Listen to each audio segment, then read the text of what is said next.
this shit crank.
Paving this shit crank.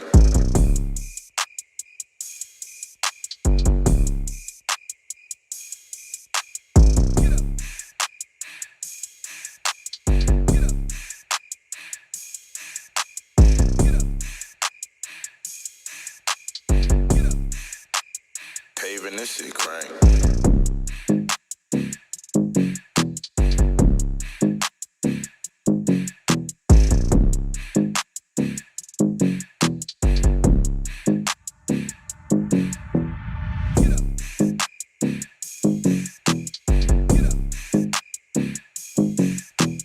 Paving this shit crank.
P-I-M-P, I believe I am. K-I-N-G, I'ma need my crown. Yes, sir. Move at light speed out my way, goddamn.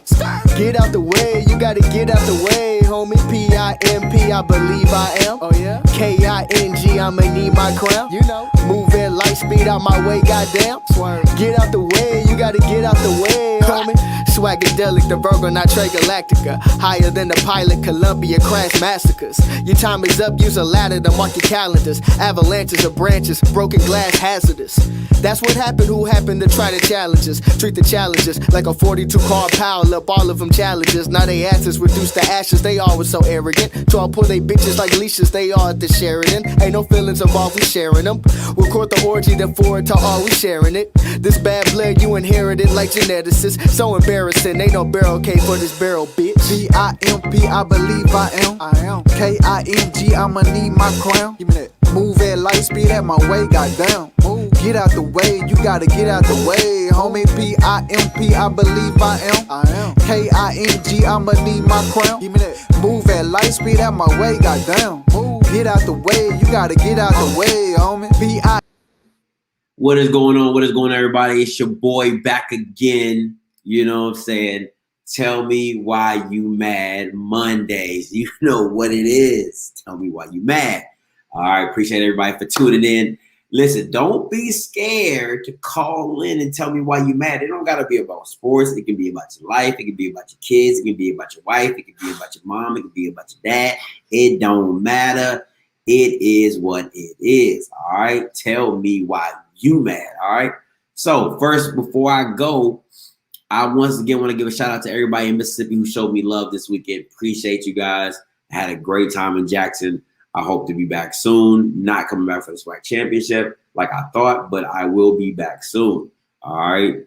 That is what it is. So I got a caller already ready. I'm going to let him go first before I tell you why I'm mad. All right. Hey, what's up, caller? You live. Tell me why you mad. How you doing, Scotty? I'm doing good. This is Jeff, man, from the DMV. We talked before. I'm mad because guys are leaving the Swac, man, and the whole thing is they're probably trying to build that league up. But I do want to try to guess if you're talking about for JSU. Is it Aubrey Miller? I don't know, man. I can't. If you guessed it right, I still wouldn't be able to tell you. Because that's not my place. All I can do, the person that hit me up was like, look, you can tease it. You just can't say nothing until we officially go into the portal. I hear you, bro. I just hope it ain't nobody crucial, man, because he's trying to put that team together. Hey, but you know what? You made a statement last week about Deion needing to win with the team that he has. Yeah. Well, if you look at it, Scotty, when Saban got to Alabama, he lost for 2 years until he was able to recruit. Correct? Repeat the last point you said. I said when Saban got to Alabama, he wasn't able to win until he was able to recruit. He had a winning record, just wasn't a good record. Yeah, what I'm saying, he got better when he was able to recruit, correct? Duh. Well, you said that Deion should be able to win with the team he had. Yeah, because you have the players that you have. Like I said, Nick Saban won. He had a winning record. I ain't gonna argue with you because you're probably right, man. Listen, man, I called him because I enjoy the show, man. And you're building your brand. No, I'm just saying, you're good. But think about what you're saying. Nick Saban did that. He didn't. I'm not. Listen, I could care less about the Swac championship in the spring. If I'm being 100% honest, it's preseason because teams dropping out, COVID, rambling. I could give two craps. It's literally preseason. Who cares? What I'm saying is that you have to show that the players are growing game to game, in-game adjustments. That was my biggest critique about the whole season, was that I'm seeing the same thing beat you every single game past Alabama State. That was my biggest issue. Fact. You see what I'm saying? So do I feel that 4 and 5 star recruits help you? Hell yeah. I ain't stupid. You know what I'm saying? I ain't dumb. I'm not, but at the same time, you cook with what you got in the kitchen. And you just, and that's what good coaches do.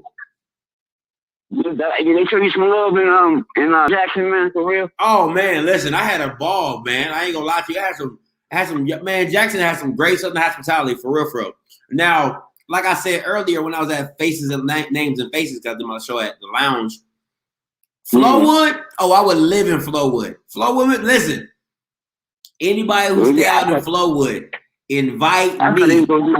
I'm sorry, go ahead. No, I was just saying, invite me. If you live in Flowwood, Mississippi, invite me. Listen, I love me some Flowwood. I hear that. I thought they were going to give you the student lounge for real. You thought they were going to give me what? I thought they were going to give you the student lounge for real. Well, the school didn't get back with me in time, so I had to improvise. But maybe next time we can get that set up and I can do something at the school, that'd be better. Yeah, listen, man, I ain't gonna hold you, man. I appreciate you answering my call, man. Anytime, Mr. I love to talk football, man. I like what you do, man. Keep doing what you do, brother. Appreciate you. Call back anytime, my guy. All right. Once again, we're back to Tell Me Why You Mad Mondays. You already know what it is. All right, so let me tell you why I'm mad this Monday. All right. So first of all, let me get to these comments before I go. I'm mad because Allscript don't cover the top ballers in the FCS. The FCS is a lot, my guy. It's a lot. It's a lot of ballers in the FCS. And basketball season ain't here, so the state wasn't bare when they got to Bama. I'm mad at the fact that Baylor University fired their women's basketball coach. Man, LSU picked that girl up so fast. Woo! Where's Art Gilbert? Should have been women's tournament if we're being honest. Cook what you got in the kitchen. You gotta cook what you got in the kitchen, man. You can't go out there and buy everything. Did you ask the question about the adjustments in the interview? You gotta go see. You gotta go see the interview. Gotta wait till it drop. Hey, caller, you live. Tell me why you mad. What's going on, bro? What's good? It's David, bro. Again, what's up, man? Talk to me. Hey, man, I'm mad that you didn't take your ass to Stamps and they took you to Nukes for whatever they did. Listen. For whatever reason, man. Why you playing though? I'm mad for you that you didn't go to Stamps, bro. Listen, man, I ain't even gonna lie, cause we totally forgot when we got there. And we was already in Flowwood. Like I was at Best Buy and we were trying to get something to eat before we had to go do the show at the lounge. So it was like a rush thing, and we was like, all right, let's just go here. And then by the time we thought about it, it was already closed. Stamps was closed at 4 o'clock. You know what I'm saying? It was like 4:30 when we was trying to get something to eat. So it was just bad. Man. Yeah, it was just bad time. And another thing, I'm mad that Baylor did not keep Kim Mulkey. I know she didn't get fired. She left for LSU. Like she left for that job in a heartbeat because that's close to her home. So I still appreciate what she did for that school, what she did for 20 years, man, that she won 3 national champs with that school, had some of the best players at that school. But I was mad this year when they didn't get to win it because of a bullshit call from UConn. So I'm like, listen, I mean, she put Baylor on the map. She did. No doubt. She did. I mean, with her recruiting, with her recruiting being as good as it was, Brittany Griner, all those players that have come through there, and with the resources she's gonna have for LSU. Oh yeah, she gonna be in it, man. She gonna be in it. She gonna be giving the evil hands like, oh, y'all done messed up. Y'all done messed up. What? And the SEC is not really. If we're being honest, you're gonna have the SEC shook, bro. Yeah, if I'm being honest, the SEC women's isn't really a strong women's conference. You know what I'm saying? So if she gets a dominant team, she can run through that every year.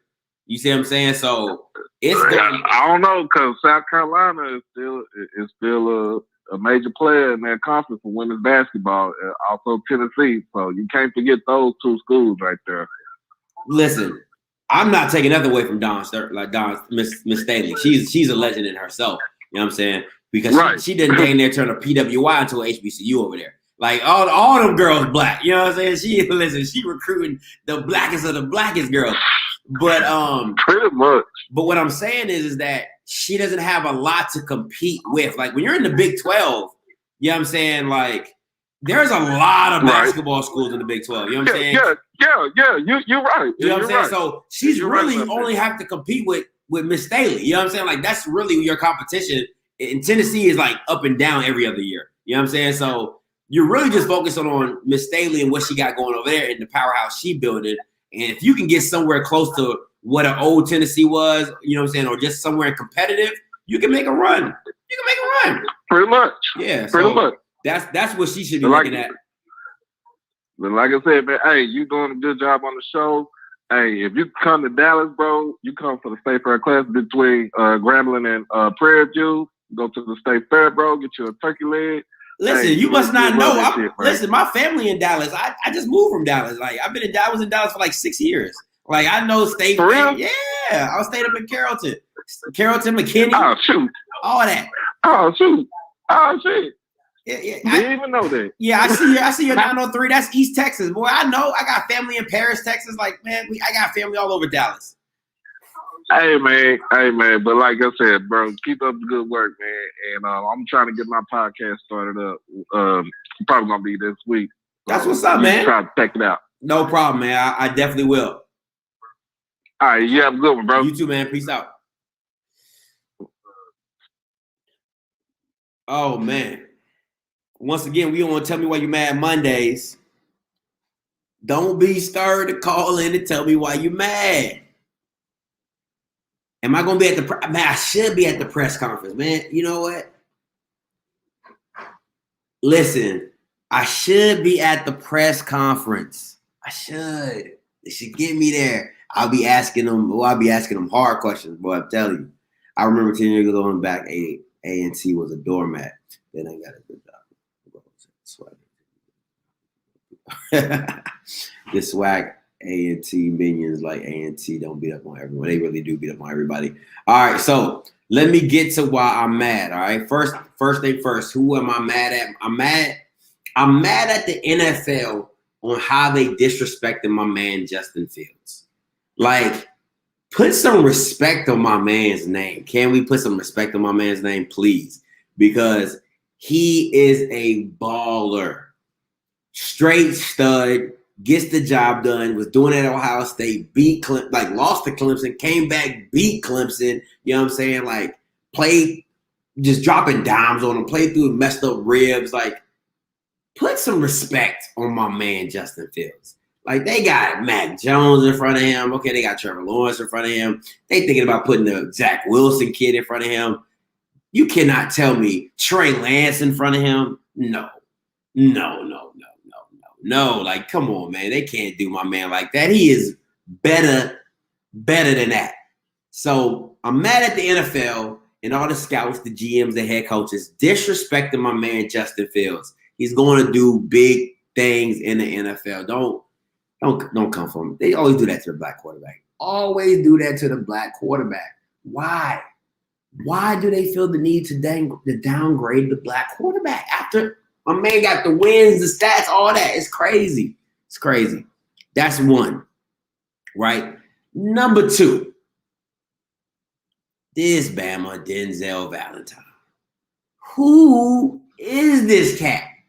He is a scrub. Like, not Kwame Brown scrub, because that's just a whole nother level of scrub. But this man is garbage. Look what he did last night. Let me show y'all what this. Oh my God, this boy. There. Less than a minute to go. No. Oh my goodness, Valentine! No. Whoa, no! That is not the shot at that moment. That's a horrible shot. No. Wow. I mean, oh my God, no! Man, he's about to ask. That's Steph Curry range right there. Come on. Not in a two-possession game when you've worked this hard to get. Less than a minute to go. No. Oh my goodness, Valentine! Whoa, no! That is not the shot at that moment. That's a horrible shot. No. Wow.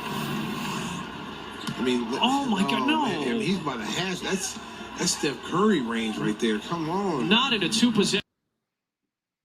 Listen, this jank was bad. Look, you know it was bad, right? Because look at the players' facial expressions. Look at their body language once he shoots it. Right at the bottom. Heads drop like, what? Look, the dude in the top. Like, what are we doing? What are we doing? Come on, look at all the body language. Wait for it. Heads drop. This man gots to go. Oh, he gots to go. Garbage, man. The can at the bottom, the juice that you be dragging and be leaking when you get it back in the house, bro. That is what that man is. He said Kobe White wanted to square up with it. Yo, he's garbage. Like, what are you doing? Come on, man. All script show the highlights of Jackson State QB and running backs in the playoffs. Oh man, Michigan State. Let me see. Forgot about time. They've been shifting. They be sitting on my man Fields. They say he disciplines in some big games. Okay, but he showed up in Clemson though. Oh, there's plenty of plays. Oh, there's plenty. I just only got one, sir. But there's plenty of plays. Matter of fact, there's a thread on Twitter. You put in Denzel Valentine. There's a whole thread of bad plays. Let's stop. He's a JaVale McGee of guards. That's what he is. He's a JaVale McGee of guards. Mad because Southern didn't get into the playoffs. Man, we could be mad about a lot of things, man. We could be listen, the only people Southern can be mad about is Southern because they had the opportunity to do what they were supposed to do against UAPB, and they didn't. That's just the name of the game, my guy. Got to capitalize when you have the opportunities. Destroyed them. See, and Lawrence, he think he know, but he really don't know. Bro, it's not Quincy. I can tell you that for a fact. It's not Quincy.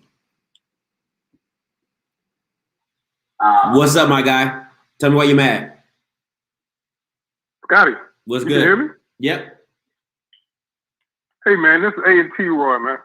Talk to me. I'm so mad that you had to watch this whack Swac all this spring football season.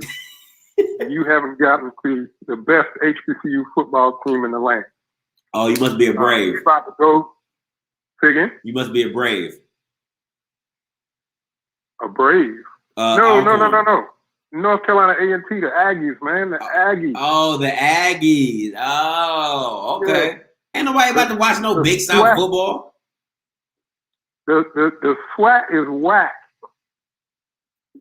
And what is the Big South?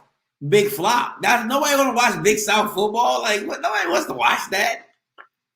I ain't talking about watching Big South. I'm talking about you watching the Aggies. They gotta play the Big Go South. I tell you what, we gonna beat up on North Carolina Central. We gonna beat up on Hampton. We gonna beat up on South Carolina State along the way. You should beat up. Oh, I don't know about South Carolina State now. They pretty legit. But I'm looking at. Let me tell you something. Let me see this. Let me tell you something. Let me tell you this, and I'm gonna get off. So since we won the Celebration Bowl, which we won 4 out of the 5 Celebration Bowls, we have gotten 26 brand new 2-, 3-, and 4-star players that are going to be on our team as of the beginning of the spring. Now, we're going to see what's going to happen in the fall.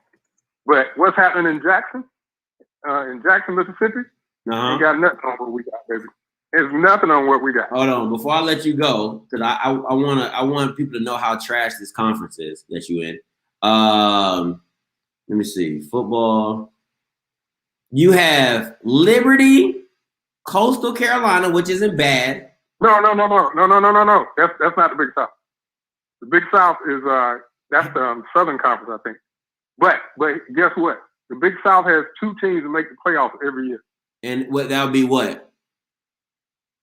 Monmouth and Kennesaw State. I do like Monmouth. I that's where the receiver from the Cowboys came down from. In Kennesaw State, that's not that bad. But overall, your conference is trash. But listen. No. Yep. If that's what if that's what you want to rock, if you want to subscribe to that, that's great. But yeah, I mean, like, you're not really playing nobody. Let me tell you, go look at the conference rankings. You'll see the Big South is ranked higher than MEAC and the Robert Morris. Matter of fact, we the only school. North Alabama, Monmouth, and Kennesaw State. Well, hang on a second. You need to do some research on that. We the only school that beat 3 FBS schools 3 years in a row. And what was those schools? FBS, Charlotte, East Carolina, and Kent State. So, and we're the only school that beat out-of-conference teams. The Swac hadn't won an out-of-conference game in, 5-10 years. I'm telling you, you missing the boat. The Swac is whack. So hold on, I'm looking for these teams that you said are in the FCS playoffs, and they're not in here. I don't see no Monmouth. No, not this year. Monmouth. Okay, here they are. Monmouth right here. Yeah. Kennesaw made it last year. Nah, Monmouth in here. I see Monmouth in here. Yeah, they lost barely to Sam whoever Houston. they lost to. Yeah, they lost to Sam Houston. Kennesaw, I tell you what, here's what you got to do. You got to go look at SWAC records out of conference and see what they got. Then you got to go look at us, A&T, and see what we got. But you're talking about, and I listen. I'm not taking any away from North Carolina A&T. I'm not taking another away from the Aggies itself. But you're talking about one team against a whole conference. So you're telling me, and this is what you're telling me, because just because I kept beating Alcorn, you know what I'm saying? You telling me you can beat a FAMU, a Bethune-Cookman, you know what I'm saying, like consistently. Because to me, the only 2 matchups you have, if you're being honest, is you're going to be your out-of-conference game and Kennesaw and Monmouth. Those are only 2 matchups. The way you talking, that's the only 2 matchups you're going to have. So how is that conference better than the SWAC? Yeah, so you got to go look at records. But let me talk about FAMU and Bethune-Cookman. We beat Bethune-Cookman 5 years in a row. Didn't FAMU just beat y'all? Yeah, they won the last 2 games, but we beat them the 2 games before that. Now, so here's the important thing. We HBCU national champions 4 out of the last 5 years, and we're getting better. So I'm just saying, I hate the fact that you've been having to deal with the whack twat. That's all. Well, listen. I'll be honest with you. I tried to get your running back on an interview. He didn't hit me back. I did get in touch with your basketball coach from North Carolina A&T. He said he's open to doing an interview with me. But at the end of the day, you're not really playing anybody. You know what I'm saying? So I'm just saying, like, your out of conference game, yes, it's gonna be exciting. It really is, because it's out of conference. But your in conference is whack. Like, come on, man, it's whack. Well, okay. So from a SWAC standpoint, we beat Alcorn 3 times. We beat Grambling. We beat Alabama A&M. Those are the last ones we played. Oh, the one time we played Jackson State, we beat them. Hey, man, listen. I'm just trying to give you some advice. You need to, no matter who we playing, come fall, you need to check out the act. No, I like your running back a lot. What's it, John Martin? Yeah, John Martin. He's a stud. Like he's well, that boy is on another level of good. But we shall see. In your coach from Alcorn? No, he played at Mississippi Valley with Jerry Wright. Oh, and let's talk about coaches too. Man, listen, we got 3 NFL coaches on our roster. Our offensive line coach, our receivers coach, and our head coach played in the NFL. Okay. I got a comment says the Kennesaw State is leaving the Big South, because I didn't see them on the. Well, they are. Yeah. So you ain't even got them. We gonna play them in the fall down in Atlanta. You might want to come see it. They run that triple option. We're gonna shut that joint down. All right. Yeah. Listen. I might come do that. You know what I'm saying? Listen, I'm all for HBCU football in general. So it's just not this. my thing don't say Swac, off script Swac. You know what I'm saying? It's just that JSU is hot. North Carolina A&T came out of a WAC conference in the MEAC, and MEAC was WAC. You know what I'm saying? So, you know what I'm saying? So now, because it's depleted now, you know what I'm saying? It's like slim pickings. But at the end of the day, I would honestly, I think the best matchup I would like to see is South Carolina State against you guys. I think South Carolina State can give you a little run for your money, not offensively, but defensively wise. I think they're a stud. Well, here's what I'm trying to tell you. When the fall comes, we're going to be a whole different football team than when the last time any of these folks saw us in December 2019. A whole different football team. So yeah. And matter of fact, the NBAC is ranked higher than the SWAC. The Big South is ranked higher than both of them in terms of playing out of conference games and all that kind of stuff. So yeah. A&T is the way to go, baby. If you want to be able to win it, that's where you need to go. Well, I mean, listen, I've said it multiple times. I'm for the streets. So if you want to slut me out with some Aggies gear, I'm more than happy will get it and wear it. You know what I'm saying? Like, I'll walk on here with a North Carolina A&T Aggie Bulldog. Ain't nothing. Actually, I interviewed one of your top receivers with Sterling something. Burkholder. Yeah, I interviewed him. He was one of my first interviews when I first got my channel started. So yeah, I saw it. I saw it. Matter of fact, our coach said this dude can ball. Oh man, oh my God, his high school highlight tape, stupid. It's stupid. Yeah. The coach said he gonna play as a freshman. We hardly ever have freshman players play these days. I might have to get him back on. Yeah. Sterling is making some noise. Matter of fact, we got a kid out of I think Winston-Salem. The coach said both of them are gonna play. That's what's up. I'm taking your number down. I'm gonna text you, and we'll talk. Yeah, I'm gonna text you a link to a video that I did about our team. Okay. I got a YouTube channel. Oh, that's what's up. Let's do that. All right, too easy. All right. Buddy. Peace now. All right.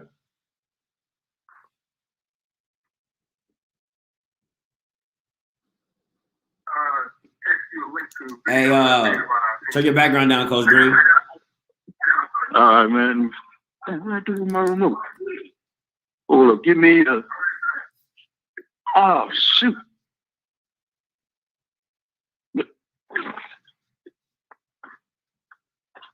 Hello? Yeah. Yeah, I found it. All right. Hey, what I'm mad about, bro? I'm mad about your caller just a few minutes ago. Talking about the Swac is whack. I'm mad about him because he didn't do his homework. Two of the times they won the MEAC, they won it by default because FAMU was on probation. Okay. So and FAMU beat them. Yeah. And he gonna talk about, the Big South. The SWAC don't care about the Big South. So they ain't trying to compare themselves to the Big South because at the end of the day, they're gonna be in the Celebration Bowl. So what he talking about? And he gonna talk about the Big South. They fan base don't even care about the Big South. Their fan base gonna show up for Hampton, and that's it. Facts. That's the only team in the Big South they're gonna show up for. And then you just mentioned it. They top Big South just got weaker because a couple of their teams going to the A-Sun. Listen, that's what I'm trying to tell Troy. I'm like, it's not making no sense. I'm looking at the members of this conference, and they garbage. Man, in the FCS, Big South probably like one of the weakest that actually play in the playoffs. Because I ain't gonna put the MEAC or the SWAC in it because they don't care about the playoffs. They lose. If they go to the playoffs, they're gonna lose money. They make more money playing in the Celebration Bowl. So they don't give a damn about what the Big South, how the Big South rank higher than them. But for the teams that play in the playoffs, Big South the weakest, and now it's even weaker since they left. Yeah. Since all these other teams about to leave. So their best game gonna be is Hampton because fans gonna show up. Their own fan base hate that they moved to the doggone Big South. The big thing, poop. That's why I'm gonna call it the big poop. This is my thing, right? You could still have been North Carolina A&T and not have left the MEAC. You could have still been the prize of the MEAC and still done your out of conference games. It's about money. Then if it's about money, it shouldn't even be about that we're the best. Because if going to the Big South is about money, so you can do less traveling, like what are we talking about? You just there to beat up on people and win and get checks? What we talking about? It's talking about more money, but they're gonna lose more money if they make the playoffs. They're gonna lose money in that. Not if they win. Not if they go deep into the playoffs. They won't. Every team that plays in the playoffs lose money. Not if you win. If you go, win the whole thing. Yeah, you gotta. If North Carolina A&T goes to the championship game, I don't care what you talking about. People gonna show up for that. A HBCU in a national FCS championship game, you bugging if they're not gonna get no money off that. You're bugging. You also got to think about where it's going to be at, too. That's the biggest word. You got to worry about where it's going to be at. Well, I heard, if I'm not mistaken, and if I am in the comments, please, somebody in the comments can please let me know, is that I heard that the NCAA covers the transportation for the school, for the teams. So yeah, they do that for all the NCAA schools. They do that for NCAA schools, period. I feel like, listen, if I'm an HBCU school, you gotta spend money to make money. And if your team is in the national championship game in the FCS, probably the first time in a long time, I think that's something you should go to. That's just my personal opinion. Yeah, I think FAMU the one that made it the furthest in the FCS playoffs. I think they was their own team made it the furthest. I might be mistaken though. We'll see. But I mean, when they was playing in it, I think they made it the furthest. It was either them or Valley. And that's probably back in the 80s and 90s, so I don't even want to talk about that. But I appreciate the call. I don't even think that was in the 90s. I don't even think that was in the 90s, man. Yeah, see, y'all be getting too old for me. If you pass my birthday year, we ain't talking about that. So I appreciate the call, Coach Green. Real talk. All right, man. All right, man. We ain't talking about that. Hey, turn your background down. You good, Troy? Go ahead. Scotty, I'm mad again, man. Who is this dude? Don't know what he's talking about. Let me tell you something. FAMU won the FCS National Championship in 1978. It was a 4-team playoff. Tell that dude that. All right? Okay. Now, if you go look at the Swac out-of-conference game, I don't know the last time they won an out-of-conference game. I got you on that. A&T has moved to the Big South to save money so we can have more money to spend in our programs, to keep our kids off the road so much. And frankly, we are taking steps to move to FBS. Not doing what FAMU tried to do back in the 90s and just jump straight to the FBS, and then it tear up their program. I'm going to tell you again, and I'm going to tell all these callers and listeners, the Big South has a better rating than both the MEAC and the Swac. And I'm just talking about if you just look at the games and who won what game. When you do head-to-heads and who won what, the Big South wins consistently against everybody but us. So that dude don't know what he's talking about. And the other thing, FAMU was not on probation for those 2 years that they won. 1 year, they needed to win one game out of 3, and they lost all 3 of them, something like that. Then last year, yes, they were on probation. But, that dude don't know what he's talking about. So we've done everything we can do in HBCU land. We won Celebration Bowl 4 out of 5 years. Matter of fact, if we weren't on our 3rd quarterback, that one year we probably were going to win it all 5 years. We made $2.5 million off this Celebration Bowl. We've been on TV. Man, we got kids calling us now that we would never get a call from. That a lot of these schools ain't nothing happening with. So I'm going to text you this link to my video, this big reveal video that I did. Mm-hmm. Tell those folks, they don't know what they're talking about, man. North Carolina A&T is the king of HBCU football. And we get even better than what they've seen the last time they saw.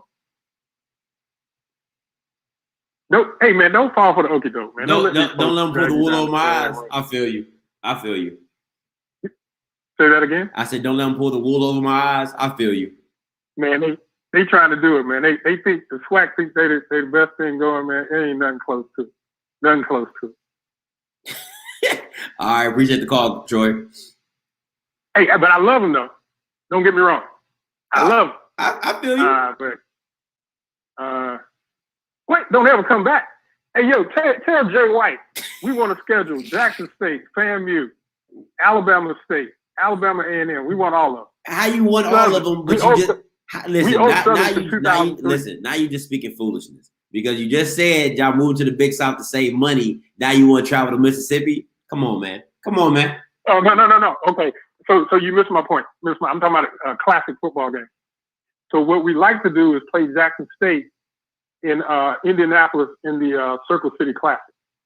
We like to play Florida A&M, Alabama State, Alabama A&M, one of them in Atlanta, maybe an Atlanta Classic, a classic football game, and not just going back and forth home and away. No, that would be dope.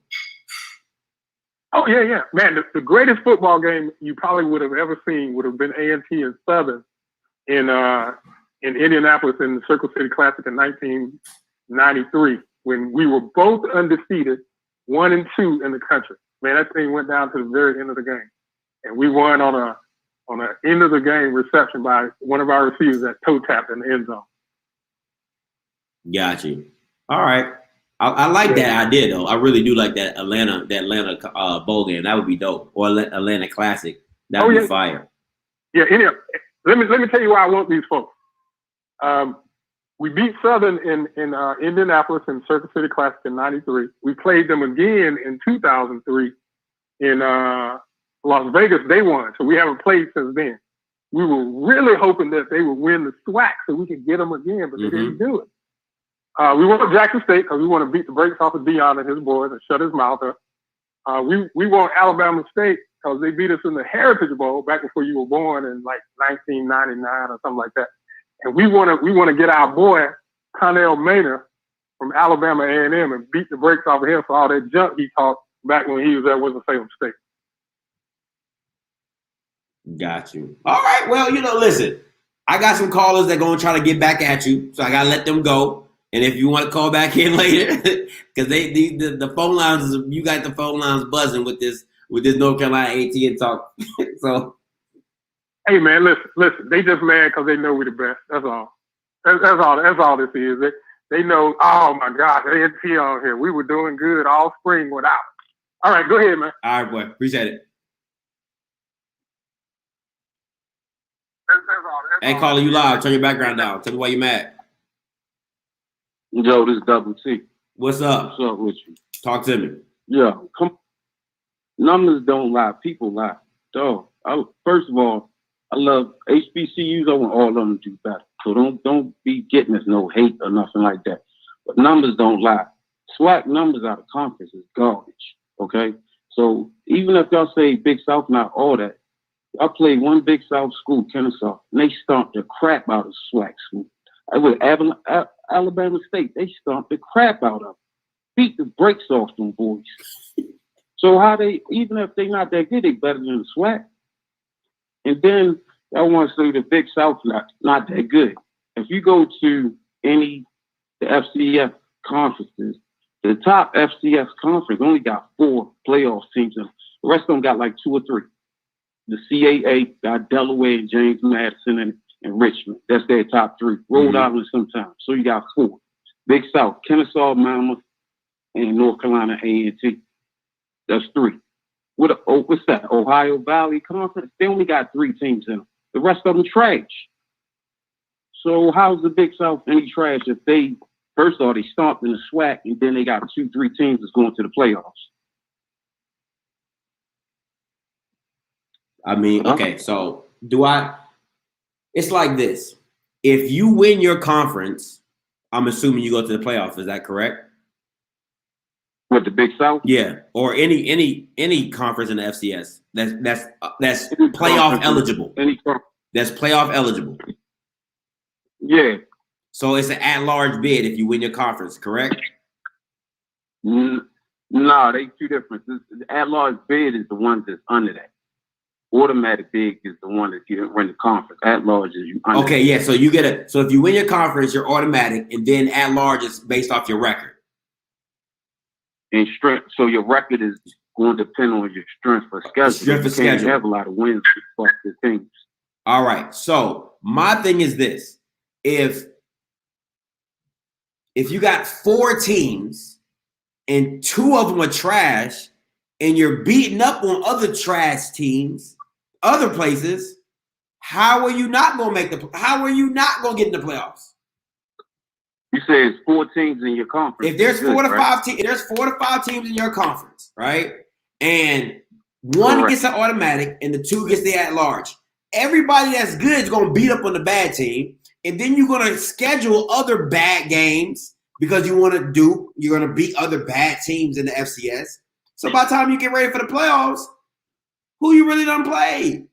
But other trash teams, like I'll give it to North Dakota State. They played South Dakota State. You know, that was like a 1-2 matchup. But for a long time, South Dakota State wasn't even what that was.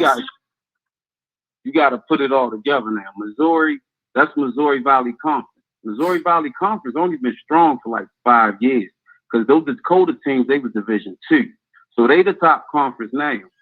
Same thing you saying about the Big South, the same thing when you go to Ohio Valley Conference. There's only 3, they only got really 3 teams. The rest of them, the same thing.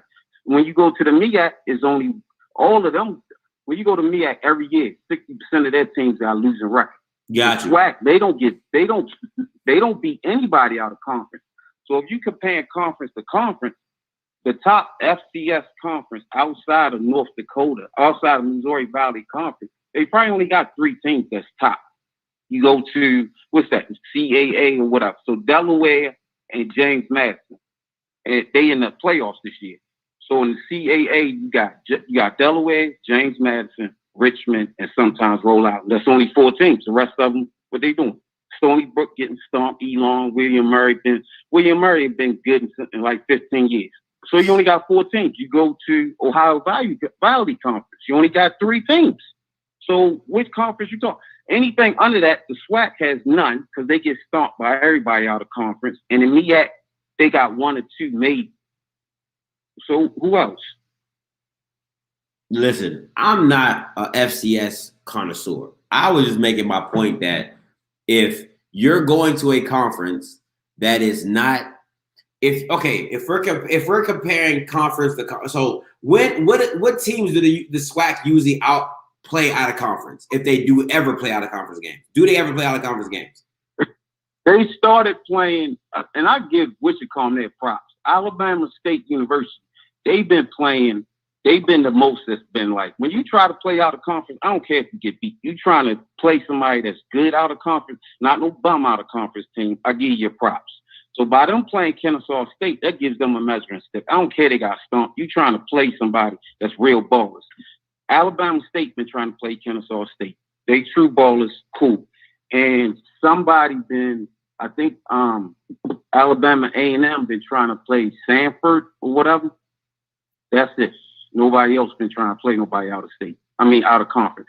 And don't go to FBS. A lot of your calls keep oranges as oranges, not apple oranges. FCS, not FB. No, I definitely don't get those confused. Football championship, football bowl subdivision. Like I get that. Like, so I'm not mixing the two. But what I'm saying is that it's one is a lot. 2, okay.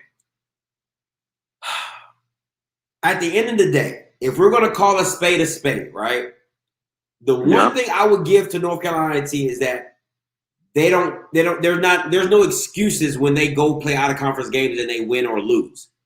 But I feel with HBCU, with the SWAC schools, it's like, well, look what they have compared to what we have.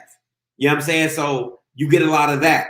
And I've heard a lot of that. Yeah, correct. I agree with you. You see what I'm saying? So I will give that to North Carolina A&T. But what I will say is this. If the SWAC is, it depends on what the SWAC is trying to do. If the SWAC just want to keep it the SWAC and they want to keep it HBCU football, okay, cool, I can rock with that. But I think with Deion coming into place, I see him going to schedule something more out of conference once he gets I agree with you. I think he's definitely going to try it. I think he's going to try it. He's going to see what he has as a squad, and he's going to try it. You know what I'm saying? That's what I feel like he's going to do. But I got a lot of people on hold. I like that. Yeah, I got a lot of people on hold. If you want to call back, you can definitely call back. All right, dog. I appreciate you.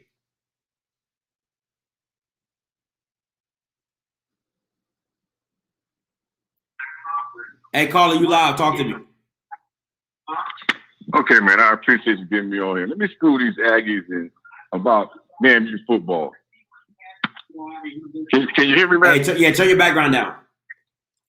Okay, I'm turning it down now. All right. First of all, FAMU went to the playoffs. They won it in 1978, of course. That was the inaugural year of the playoffs. They went to the playoffs from 96 to 2001.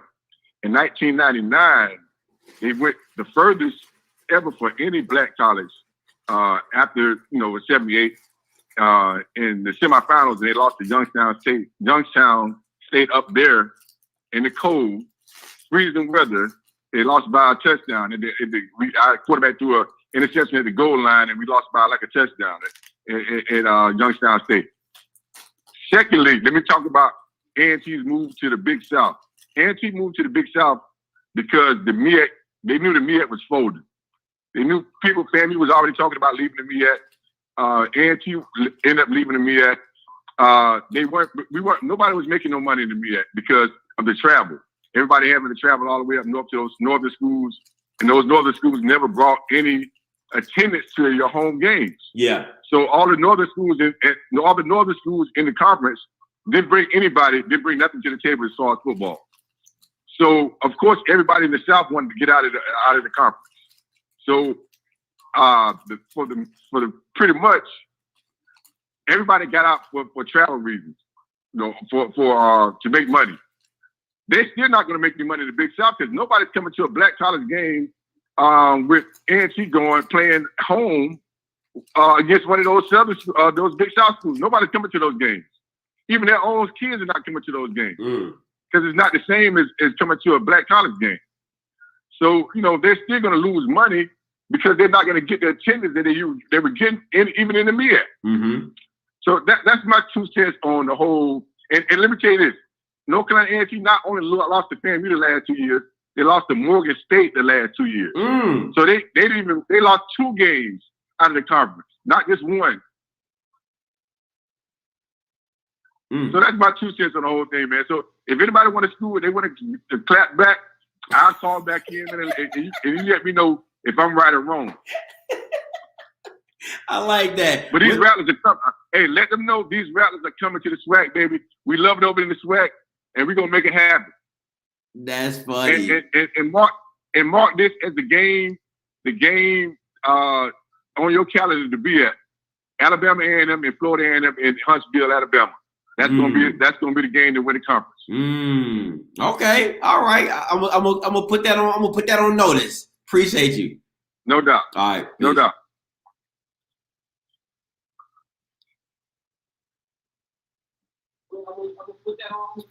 All right, you gotta turn your background down. Talk to me. You live.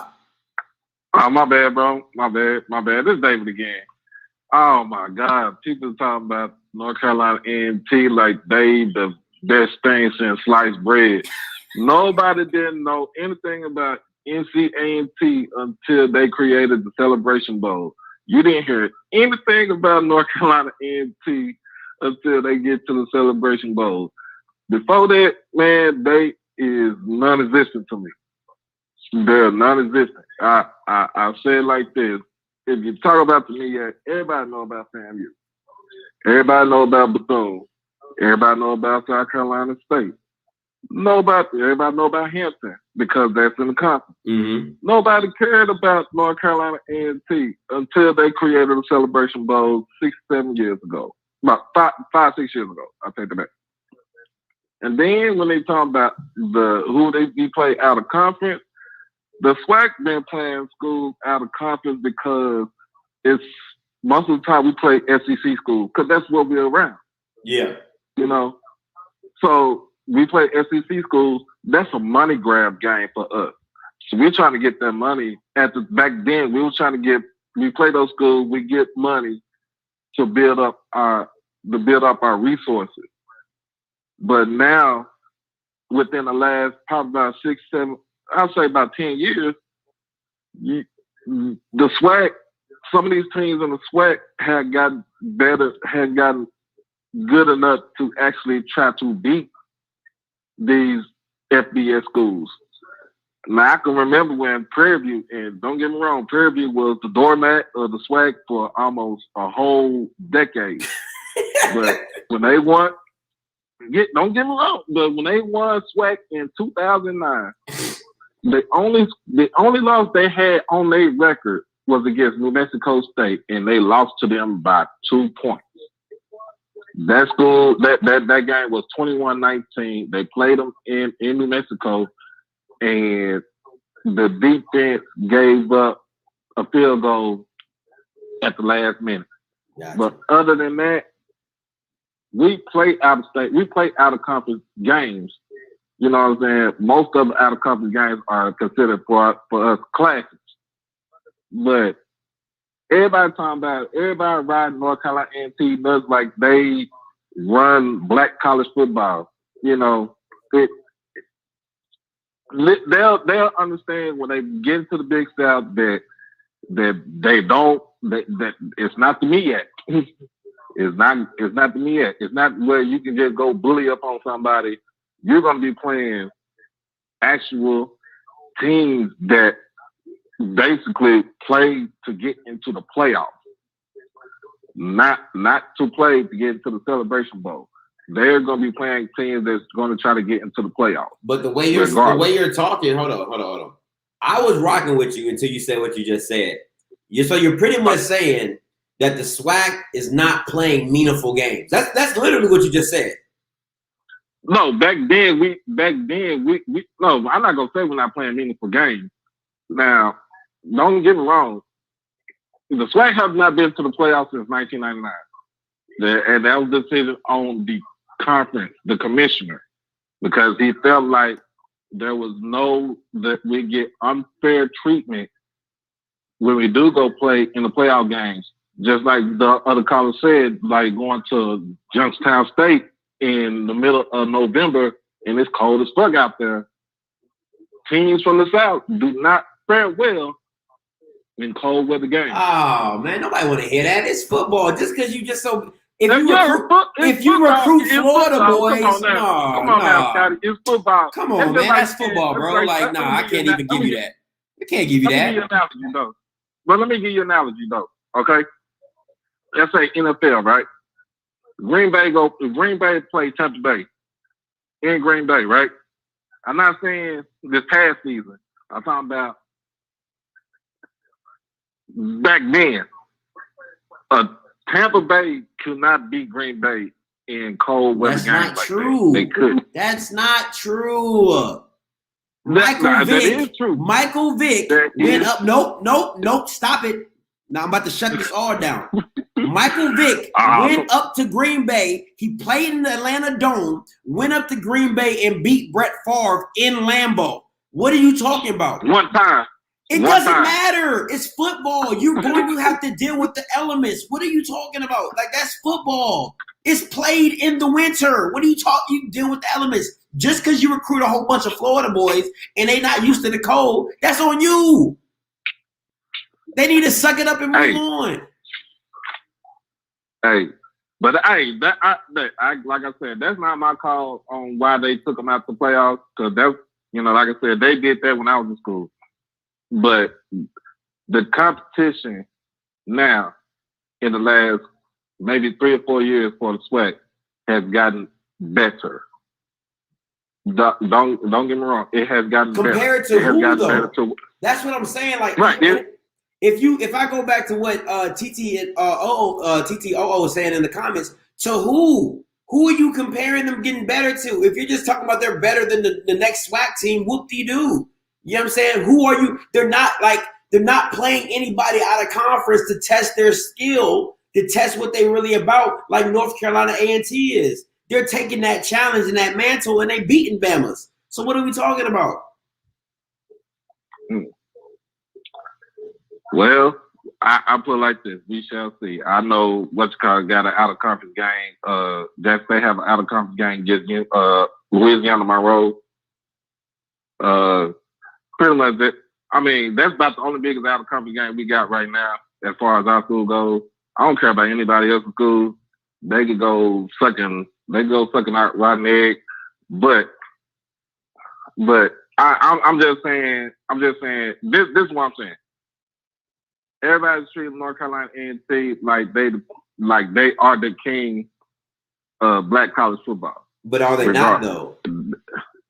I mean, yeah, you can say that because they won the Celebration Bowl and the coach from Alcorn can't do shit. let me tell you this. And what's your name again? I want to make sure I get your name right. It's David, bro. David. I want to make David. I thought it was David. Let keep it a whole buck with me right now. Right? Keep it a whole buck with me. Yeah, go ahead. If JSU had the resume that North Carolina A&T has right now, you would be saying the exact same thing the caller did 20 minutes ago. Yes or no? Let me not lie. Pretty much, yeah. Okay, then so they would no cap. No cap. Don't even exactly. So you gotta let the man rock.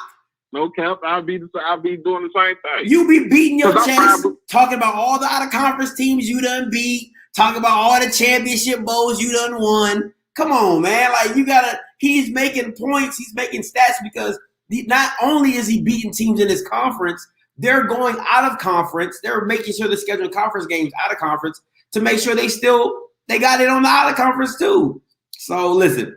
I'm not saying I'm a North Carolina A&T fan, but listen, the one thing about this channel is I'm super objective. And from me looking out from the outside in, not being part of the culture all the way, I don't see where he's wrong when he's talking about North Carolina A&T is better than everybody because they play out of conference games and the SWAC chooses not to.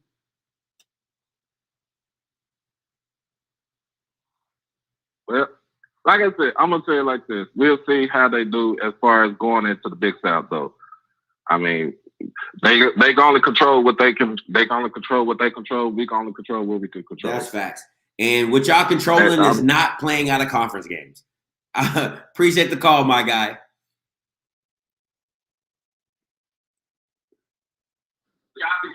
Go ahead, Coach Green. You live. Turn your background down. Oh my God. I got you, man. I'm mad again, bro. Talk about it. This dude don't know what he's talking about, man. For one, he kicked. I saw he came back on right after I talked. For one, his conference only took 2 qualifiers. They only had 2 qualifiers, and one of the teams you mentioned, Kennesaw State, and the other team you mentioned, Mammoth or Mammoth, whatever his name is. That's the only 2 teams that always win. Only 2 teams that always win. So what he's talking about, and then Keyshawn State leaving the conference. So that conference just got weaker. And North Alabama leaving the conference. So it's got weaker. But the SWAC got better because they added Bethune-Cookman and FAMU. And Alabama A&M is kept on getting better each year since Conor Mara been there. Alabama State always been in the run. You know, Jackson State looked like it would be in the running. Alcorn, Grambling, Southern, always been in the running. Prairie View, always been in the running. Coach Green, of what though? In the running of what? Oh, for going to the Celebration Bowl, because they all compete for going to the Celebration Bowl. That's my point. That was they all compete. This is my point, right? This is and now you guys are slowly pushing me to the North Carolina A&T bandwagon. because you're not coming with anything substantial. And what I mean by that is saying this. You're talking about the Celebration Bowl. How can you talk about the Celebration Bowl without bringing up North Carolina A&T? You can't. Hey, no, it's true. They won it. You're right about that. They won it. Hey, they got a right to brag because they won it. But I'm just talking about as far as the conference they talking about, the Big South. That's my thing. Because I can't knock them because they won it. They beat Arkansas State and Southern, the two teams that went. They beat them too. So there's nothing I can say about that part. Yeah, they got big props for that. But the Big South is, ranked as far as FCS. Big South is ranked number 8. The MEAC was ranked number 9. The Swac was ranked number 12. But 2 of them teams that was in the MEAC when it was ranked number 9 is going to the Swac. Okay, so that might push y'all up to number 9. Okay. Dude, it might push us up to number 8 with Keyshawn State leaving the Big South. I'll give you that. But my thing is this, though.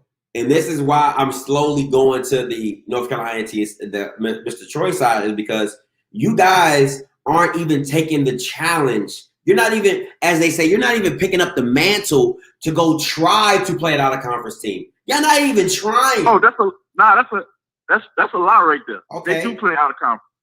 So they play money games. They play out-of-conference. So that's okay. Money games to who?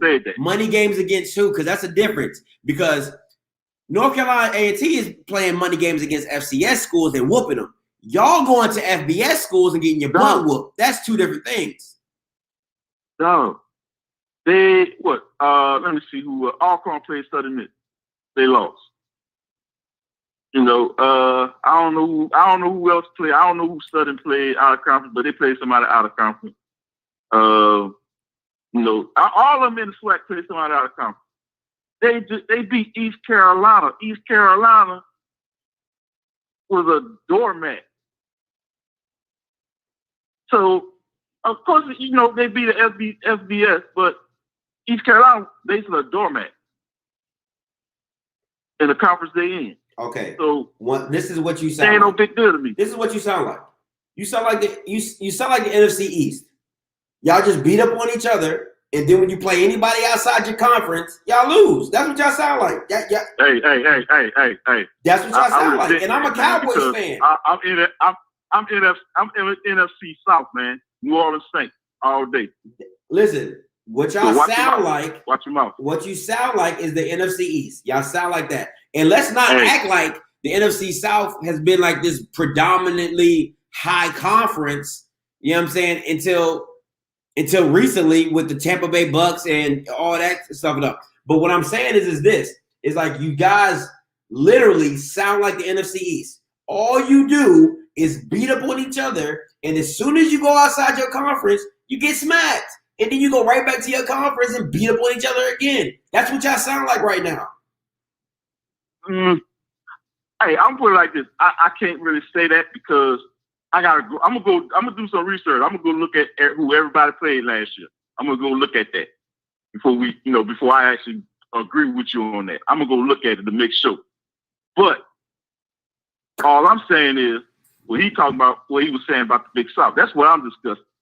I'm gonna give them 100% props because they won the Celebration Bowl. But they going to a WAC conference.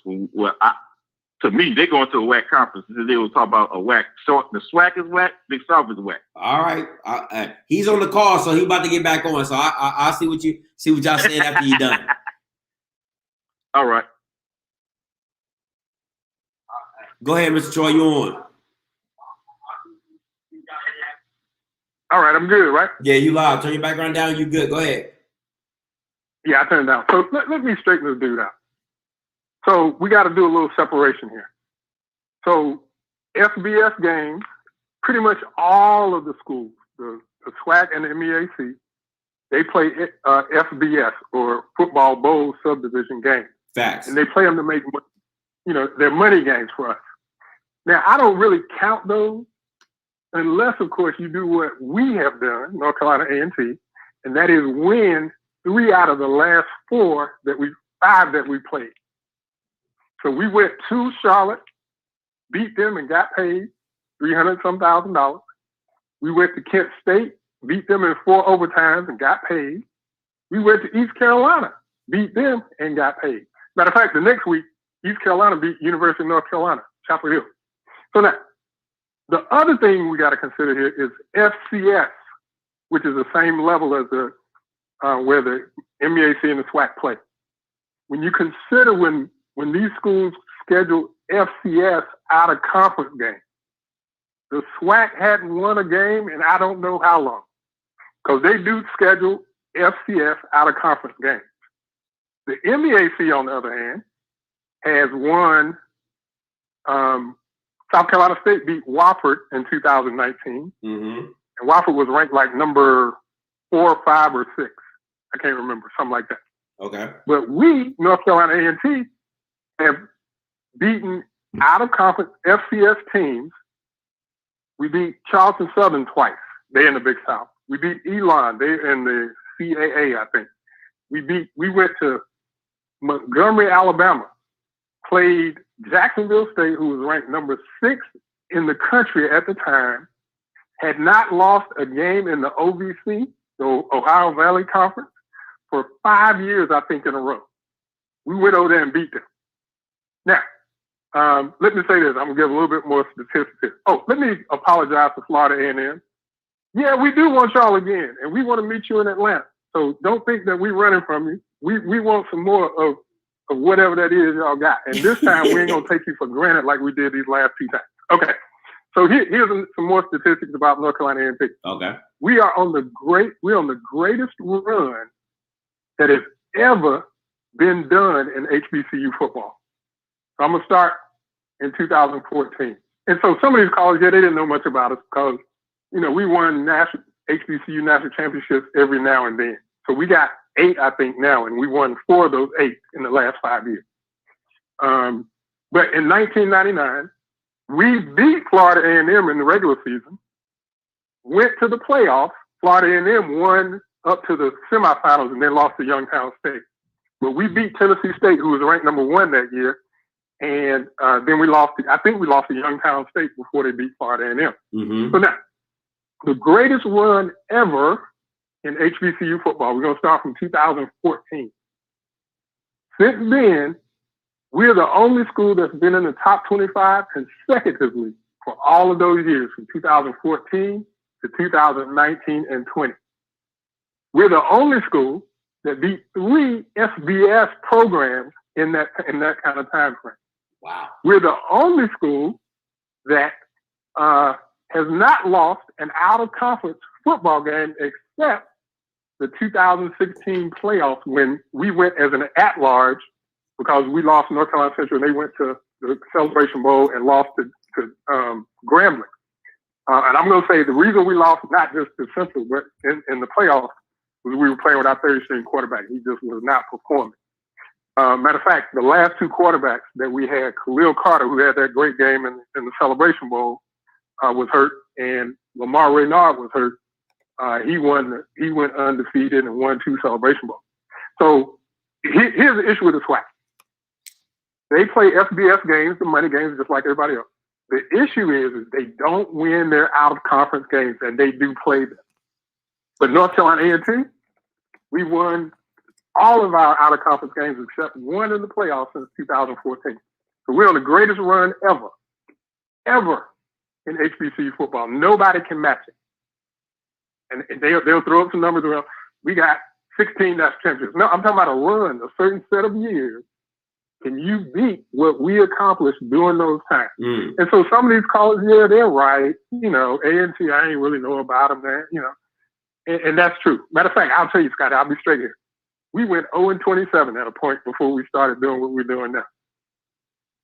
0-27 because we changed coaches, didn't like the coach, a bunch of kids left, changed coaches again. But then we got this guy from Grambling, Rod Broadway, came in and changed our fortunes. And we get ready to show they barely won. Southern did win. That's why we owe them. We want them back. So Rod Broadway came in and changed our fortunes. And now we got a program running. It's like nothing I've ever seen in HBCU football in terms of the players we get. you know, Deion talking about he got 4 stars and 3. Man, please.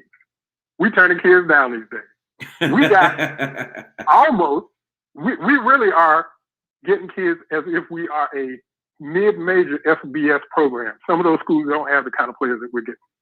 So everybody go see it in the fall. We can't wait. We're too mad that we didn't get to show it in the spring. And so tell all these colleges, tell them to stop arguing with this. I mean, it's useless. They wasting their time. You hear these dudes stumbling. Oh yeah, well if we would have, yeah, if we would. Oh yeah, you're right. Because they can't have this, man. They can't have it. All right, I'm out again. If somebody say something crazy again, I'm coming back on it.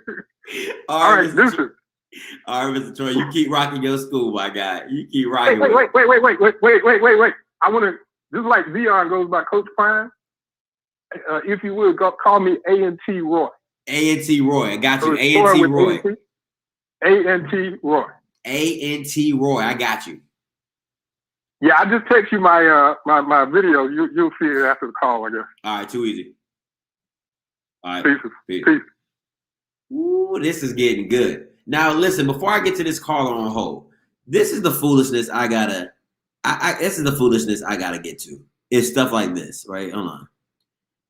Y'all not playing nobody. Swac playing SEC teams, and this is how I know people don't listen, right? He first started off the conversation saying, yes, there are differences between FBS and FCS. They're money games, but in different categories. You don't get any credit for, oh, we're playing SEC teams, because you're not playing them to be competitive, my guy. You're playing them for money. What A&T Roy is saying is that even when we schedule these money games, we still beating these dudes.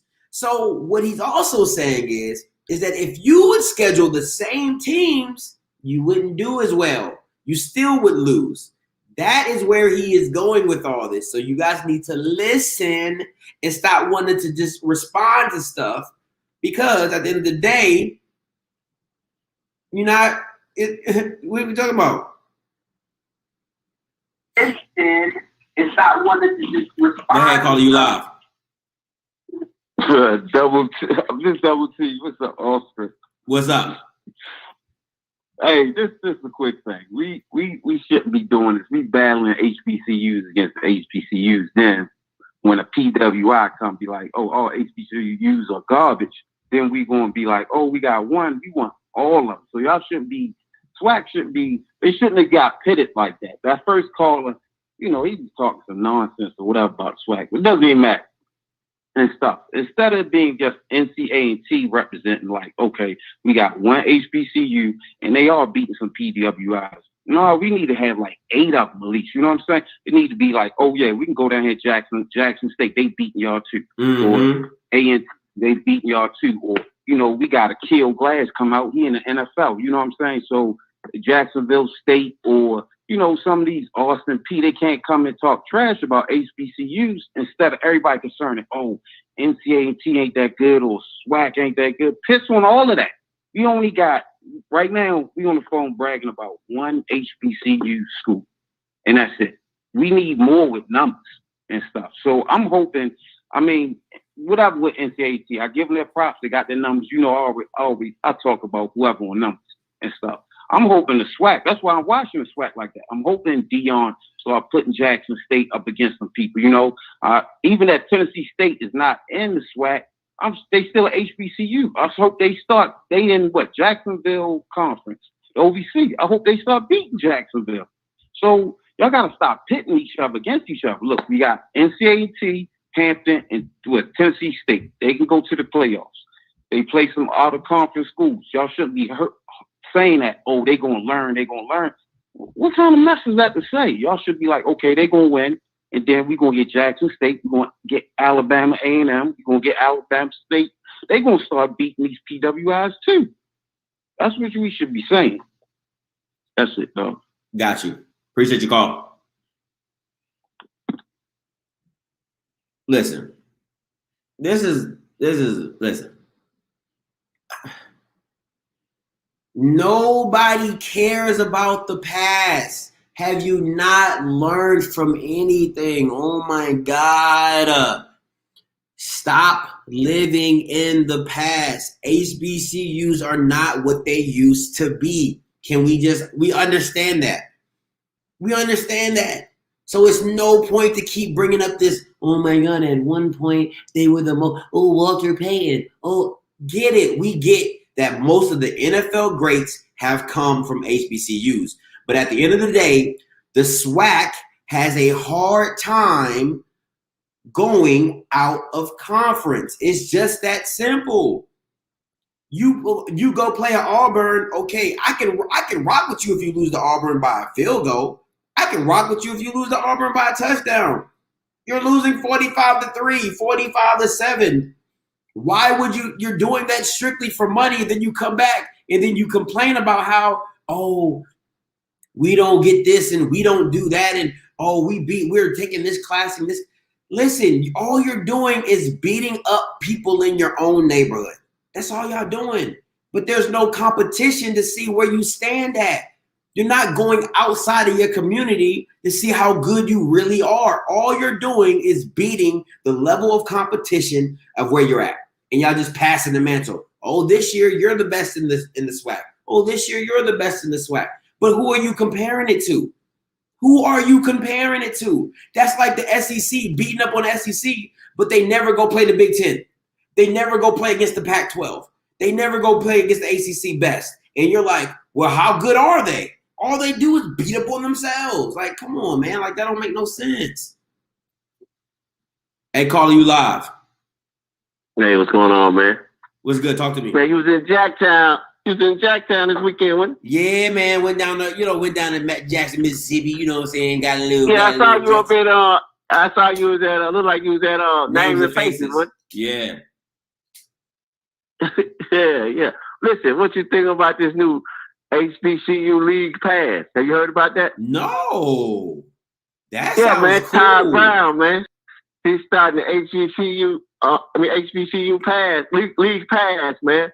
Man, they got in with they got in we're trying to work on an agreement with GM, because if you Google GM, trying to Roland Martin and a couple other black media companies are trying to get them to put money into black media and black marketing.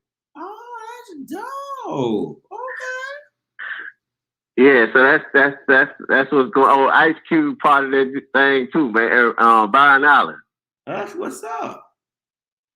That's what's up. Yeah, I called in your show several times, but I was running that cost to a couple of people, about 5 months ago, and not knowing that they're thinking the same thing, man. HBCU is gonna blow up, man, especially with this this racial tension going on, man.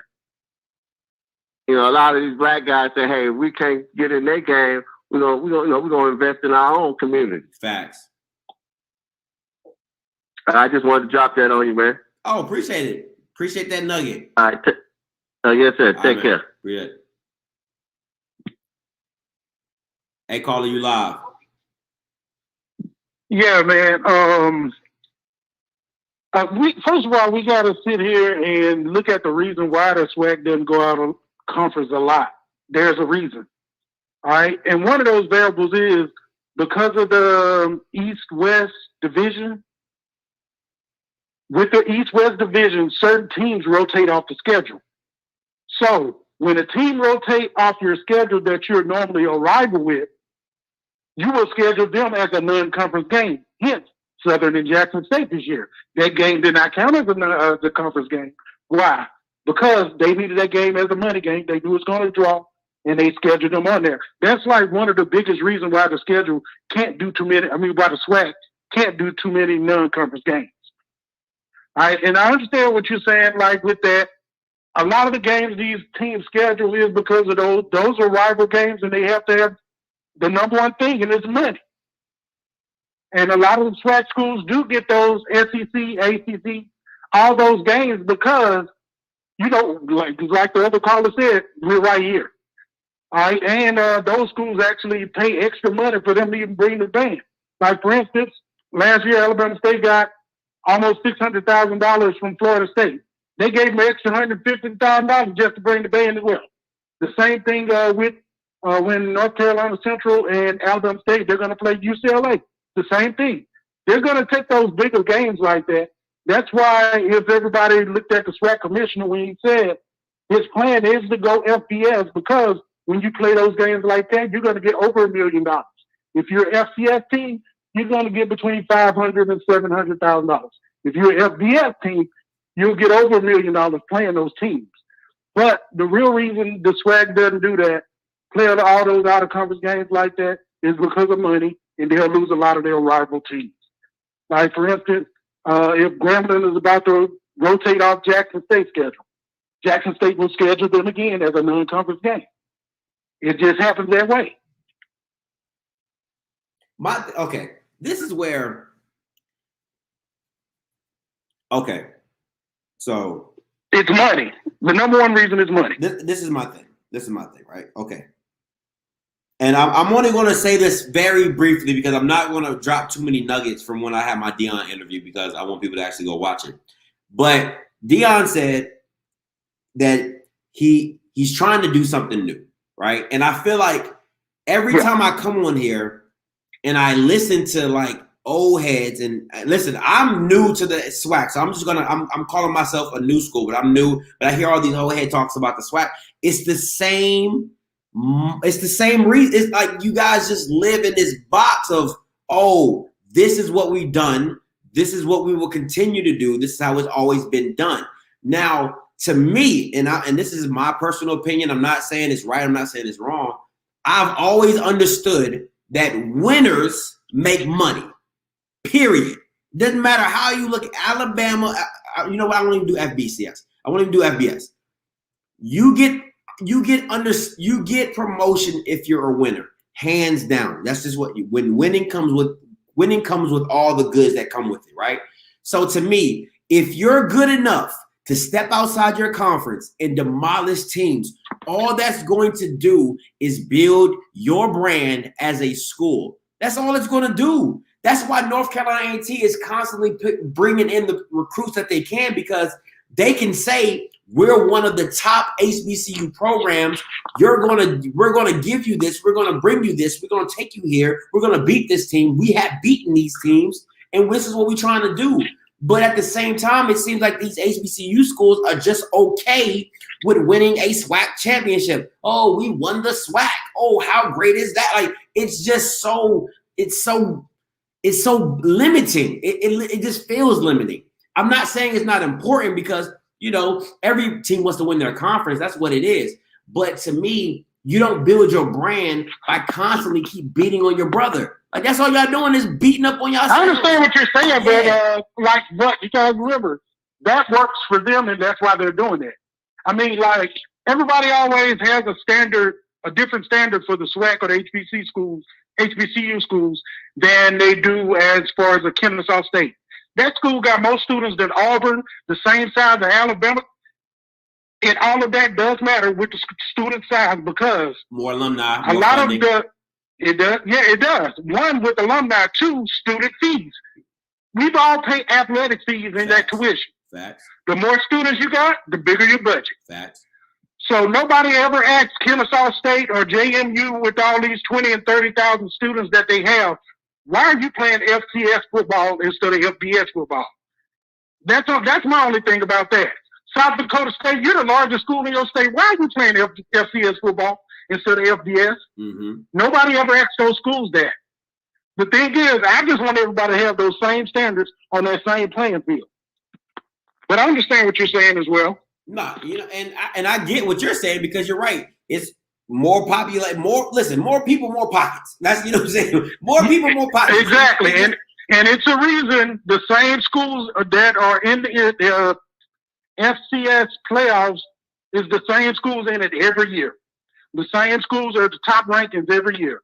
They are in it because they're not going to go up to that other level because being in that playoffs in FCS benefits them. Facts. And that's the reason, like with the SWAC, the bowl game benefits them. Quite frankly, I think they should have 2 more bowl games with the Ivy League school because the Ivy League schools, they don't participate in the playoffs. So you can have 2 more bowl games with them. Gotcha. Hey, appreciate the call. Hey, I thought you was gonna come in with the, damn well we don't, but I don't know. No, man, I'm trying to. Hey, appreciate the call. Oh man, too funny.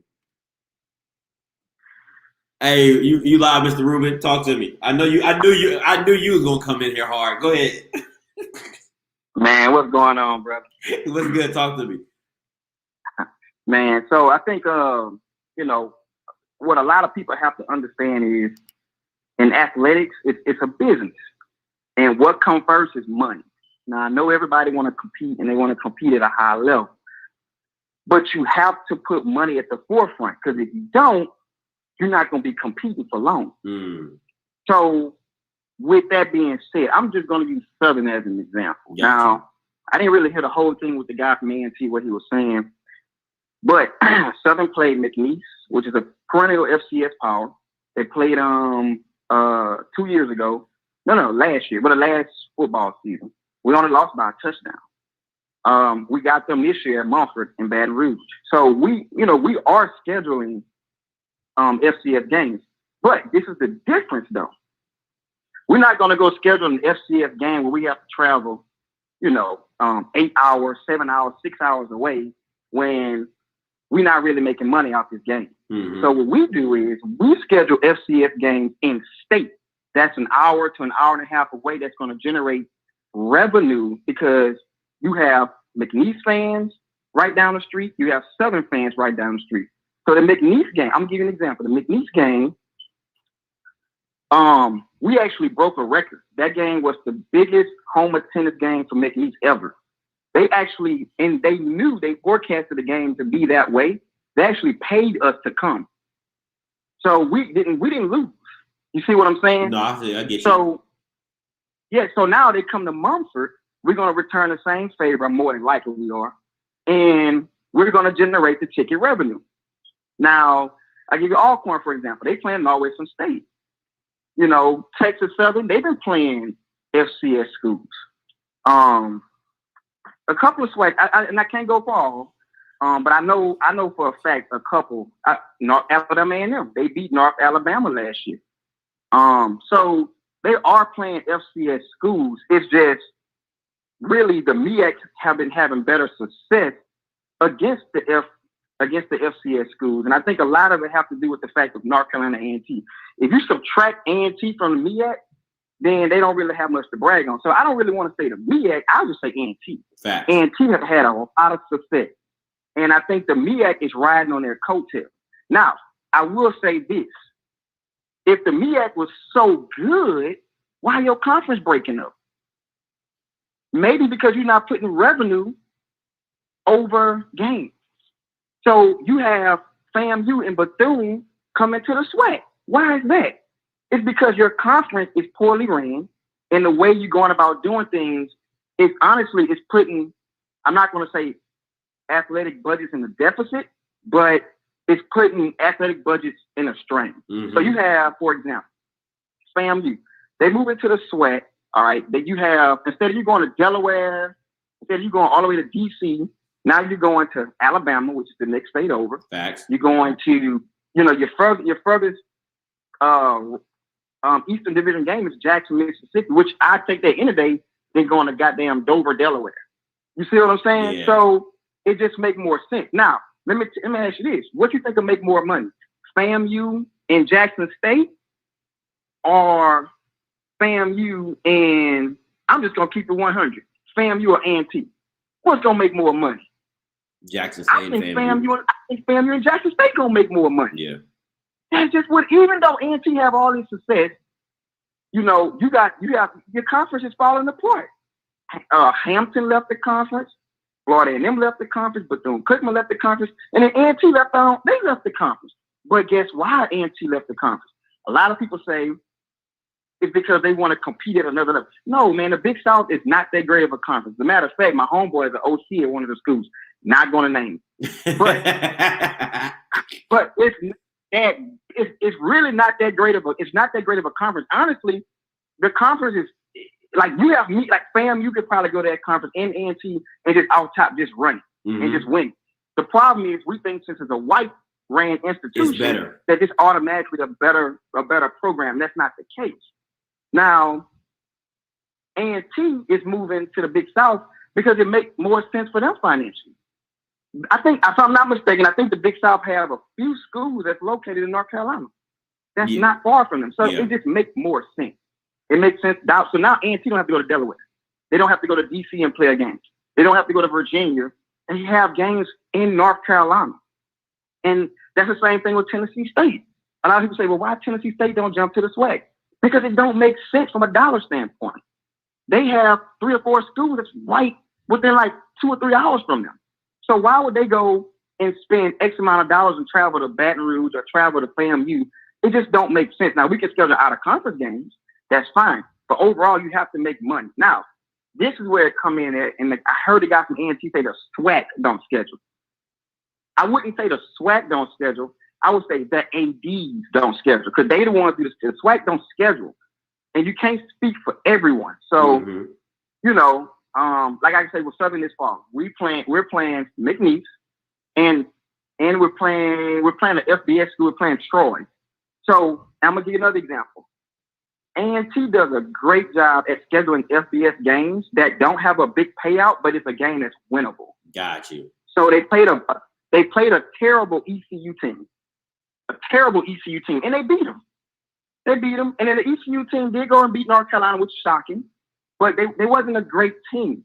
You have Howard, I think it was Howard, with Cam Newton's little brother. They went and beat a bad UNLV team. But you have us SWAC teams, again, we're chasing money, which, again, it's all opinionated. Like Southern, we went and played Georgia. And we got LSU next year. So it's like, these are just automatic beatdowns that we're going to take. And if A&T was in our shoes, they'll go to Georgia and get beat down too. It's a big difference.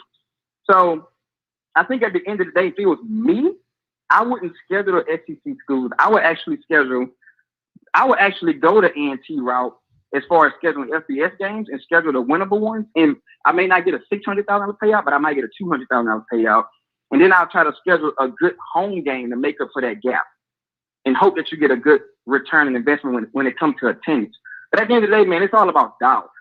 That's fact. And, and the MEAC can talk all this talk, but your conference is breaking up because you're putting games over dollars. And that's why FAMU and Bethune is leaving and coming to this terrible conference. They're going to make more money. Scotty, let me ask you this. Where you going at in Labor Day weekend? Where you FAMU and JA with Miami? What you talking about? I've been there. Let me ask you this question. Who North Carolina A&T playing week 1? I don't know. That's my point. Nobody knows. And honestly, no one cares. So they can brag and toot their horn, but no one cares. But you know what? FAMU and Jackson getting that bread though. Oh man. They didn't. That's funny. And I want to touch on another point. I will give the MEAC this, and I'm a SWAC guy through and through. The MEAC for the last, I would say 10 years, has been a better conference than the SWAC. They have. There's only one school in the SWAC that's been kicking the MEAC ass lately, and that's my Southern University Jaguars. I know A&T still wants their lick back, but at the end of the day, the conference as a whole has not done a great job beating MEAC teams. We haven't. But I'm going to tell you this. The SWAC is picking up steam, and if I can just go off the last year, the SWAC is doing a better job in the MEAC overall from a recruiting standpoint, from a notoriety standpoint, just everything. And a lot of it has to do with Dion, but just overall, the SWAC conference is elevating. And, we didn't even go to Jackson State. When the last time A&T had the number 1 recruiting class? This guy's talking about how deep they are and how great they are. But hold up. So Mr. Ruman, I was rocking with you. Actually on the split getting passed up. You know why they got the number 1 recruiting class. Like, let's come on, man. Why they got the number 1 recruiting class. We know, and that's why I said the majority of it got to do with Dion. But the fact of the matter is, I will give them, great job, Jackson State. They got the number one recruiting class because of Deion, who they brought in. They still get their ass kicked, I think, in the fall, but they still got the number one recruiting class. I'm not going to take that from them.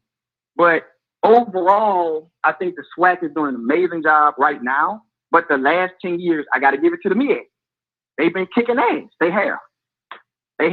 But I will say, all the momentum is going with the Swac. We're taking their teams, and I think it's for the good. And I think FAMU and Bethune is not complaining. I haven't heard one complaint from them. They're actually excited. So if the Swac was so bad, why FAMU is so excited to play Jackson State Labor Day weekend? I mean, come on, man. Look, I'm a Jaguar, and I'm going to be in Miami. Come on, man. Like, I'm going to the game. So, my thing is to the A&T folks, chill. Yeah, y'all hot right now. Chill. Everything comes to an end because best believe it's going to come to an end one day, and somebody going to make an example out of it. So that's just what it's going to be. And I hope it's my day. Good night. Good night, Mr. Ruben. Appreciate the call. Oh, man. Hey, caller, you live. Talk to me. Hey. Talk to me. This is, can you hear me? Yeah, I can hear you. All right, let me turn this thing on. Okay, yeah, this is Jarrell calling from Chesapeake, Virginia. And I just want to say that the ice cream man is here, man.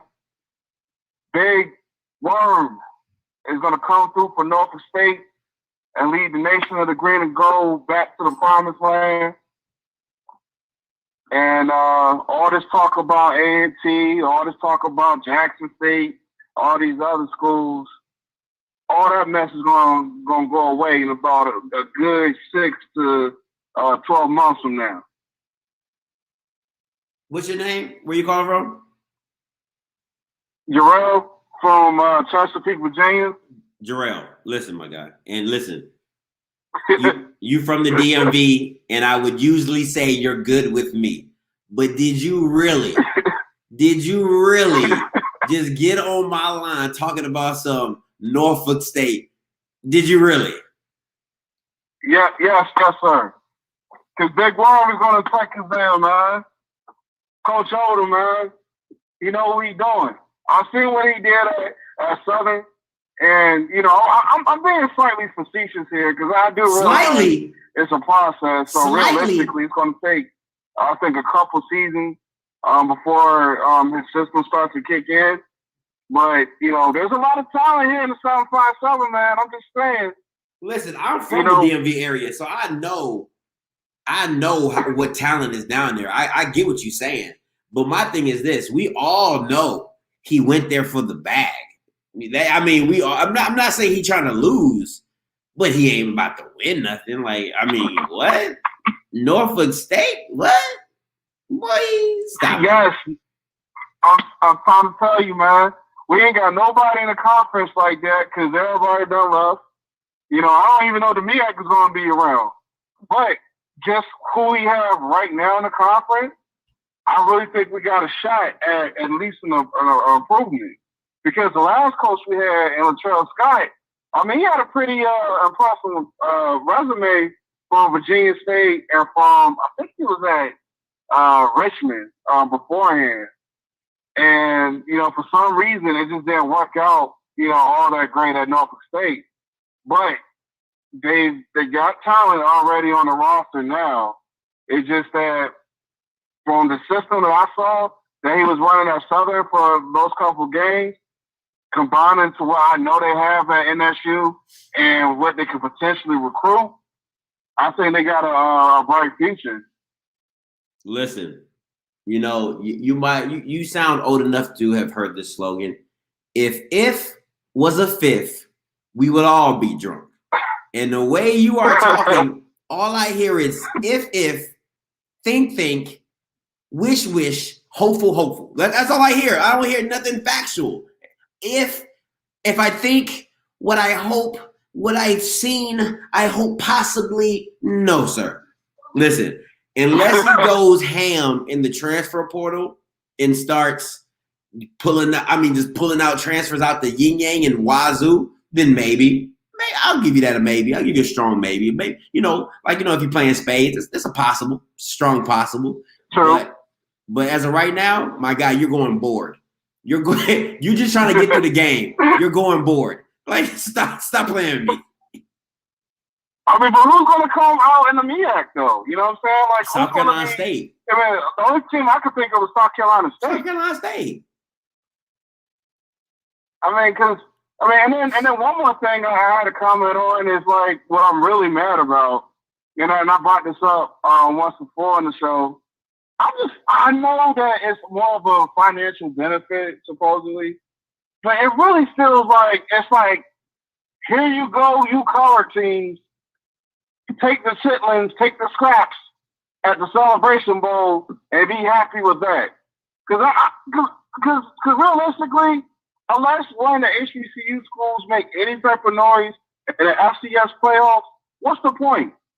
You know what I'm saying? Mm-hmm. Like, I feel like there's 2 to 3 teams, and I know that there's money in the ball games. I get that. But at the same time, if money wasn't an object, you know what I'm saying, that we had to worry about, I really wonder if, like, these A&Ts, if a couple teams, the Swac, maybe Jackson State, maybe Prairie View or APB or Alabama A&M. And speaking of Alabama A&M, Colonel Manor, he did a good job this year. But let's not forget what he did at Hampton. That was a dud, okay? Like a bunch of 5 and 5s and 3s and 7s and mediocrity, man. He talked a whole lot of noise. Like he did something with the San State. Jarrell. You're lucky I didn't hang up on you when you brought up Norfolk State. And now you're going down a rabbit hole that I can't even bring you out of. But I will thank you for the call. Next time you can always check into the show. Next time, just be mindful. Nobody wants to hear about Norfolk State.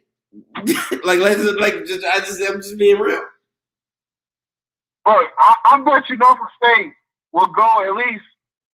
I'll say they win at least 6 games this year. Let me see their schedule, and you call back in. Once I see their schedule, I'm gonna look at their schedule tomorrow. And next time I have a live, you call in and then we'll talk about it. All right, for sure. All right, appreciate it. Hey, caller, you live. Hang on a second. All right, this is your boy A&T Roy back. Talk to me. So, huh? No, talk to me. What's good? So the dude before this Norfolk dude, I don't know what the Norfolk dude was doing. Okay. But the dude before the Norfolk dude, so the important thing here is when you do play out of conference games, what is the result? Mm-hmm. No matter what your philosophy is, I want to play money games or I want to play teams in the state. What I'm talking about is when you do play them. So I was hoping you wouldn't get back to me, but I think what I see is that in 2019, the Swac did actually win 2 out-of-conference football games. Alabama A&M beat North Alabama in North Alabama. And, of course, I don't know if you know, but Connell Maynard is an Aggie. He's a quarterback for our team and all that. So they did beat North Alabama at North Alabama. Okay. Then Jackson State beat Tennessee State in Memphis. So they beat another HBCU. I don't think there were any other wins by the Swac in 2019 in their FCS out-of-conference football game. I still got to look at Grambling and Arkansas Pine Bluff, but we'll see what happens with that. Gotcha. So now, in 2019, how about this? We beat 2 out-of-conference teams, FCS out-of-conference teams. We beat Elon, who was ranked number 22.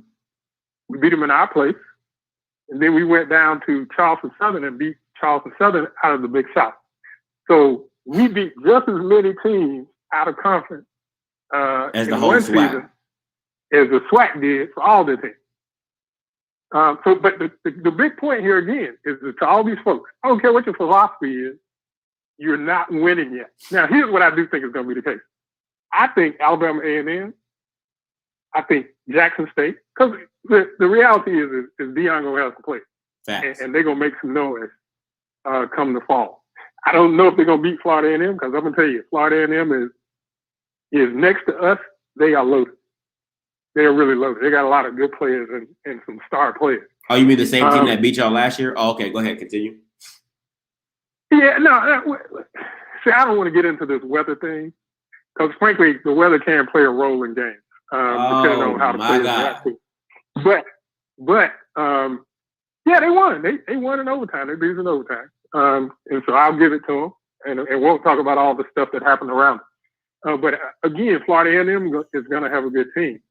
I think that they've been together longer than the Jackson State players would have been together, so they're going to be a little bit ahead of them.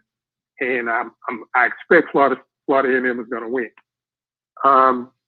So, I expect Florida A&M, Jackson State, Alabama A&M will have some chances at out-of-conference wins.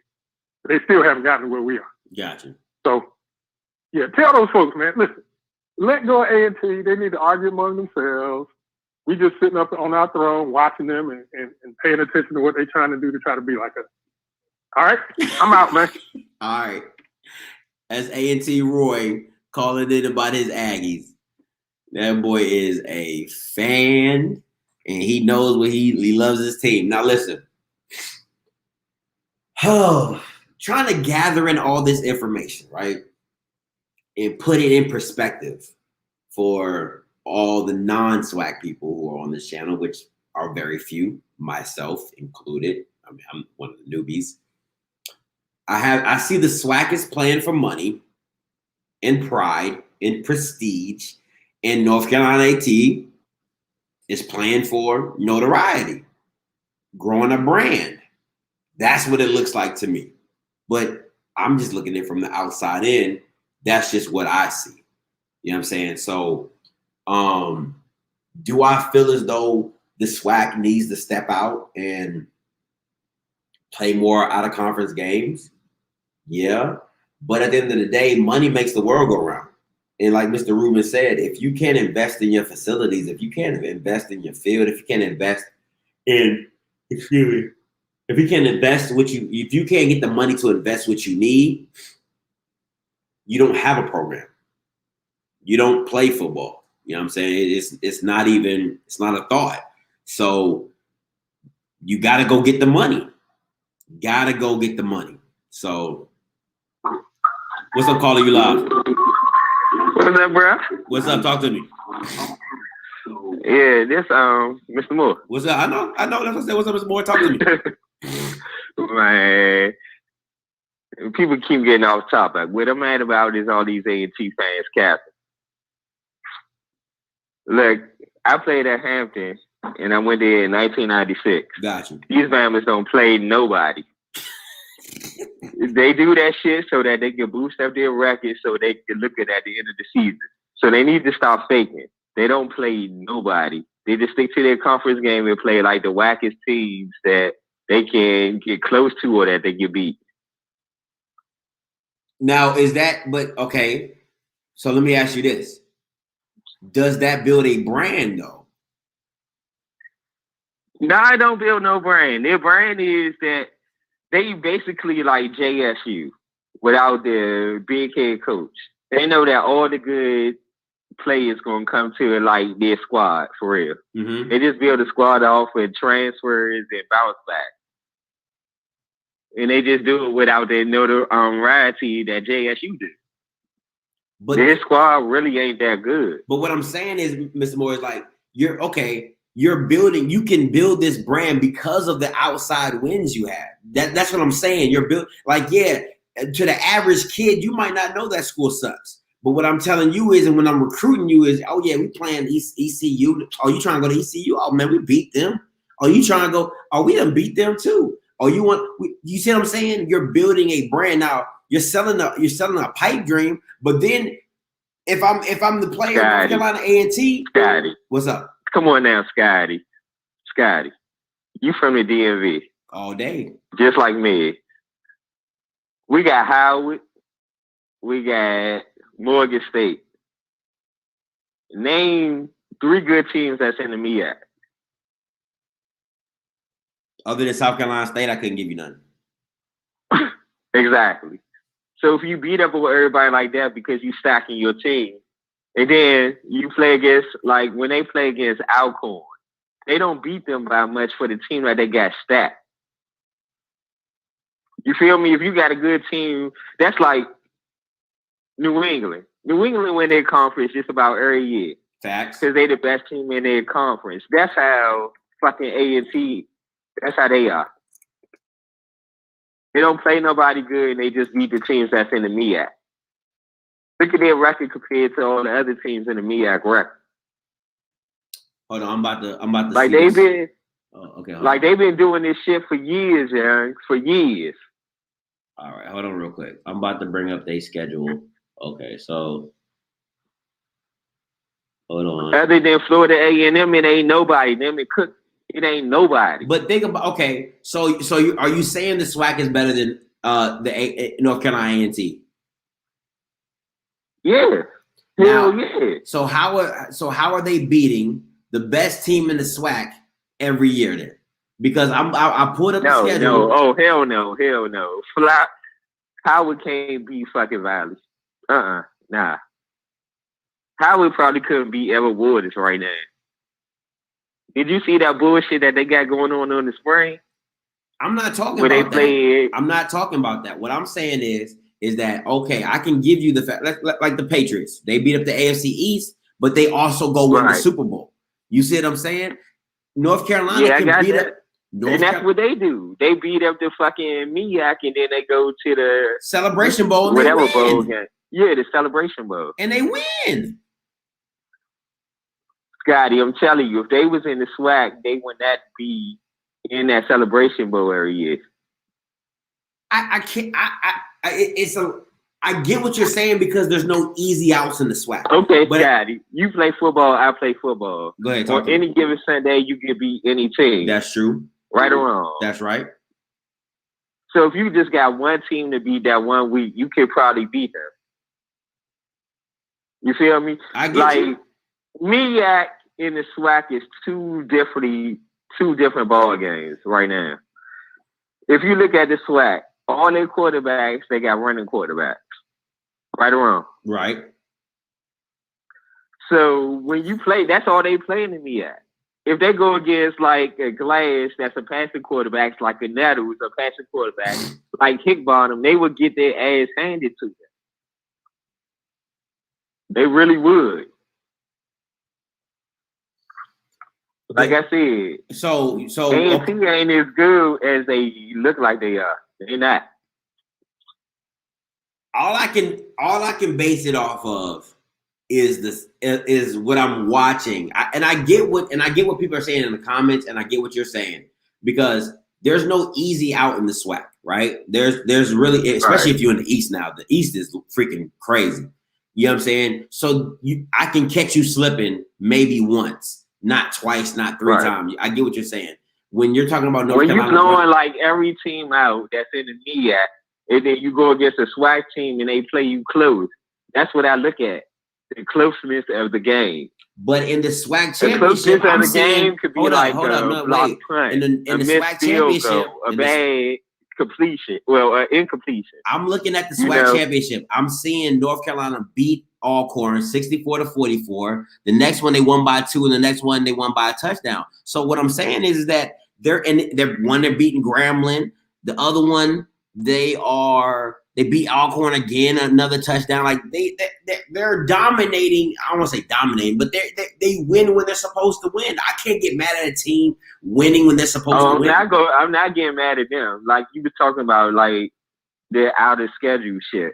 You know, the teams, like the bigger teams, they don't schedule nobody good.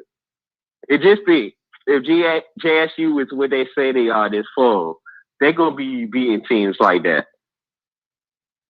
But then they're not gonna have that A&T to play because A&T then dipped out. You get what I'm saying? I get what you're saying on that. I can rock that's with you what on I that. keep saying. All they like when I put in your chat, John, all they are is JSU.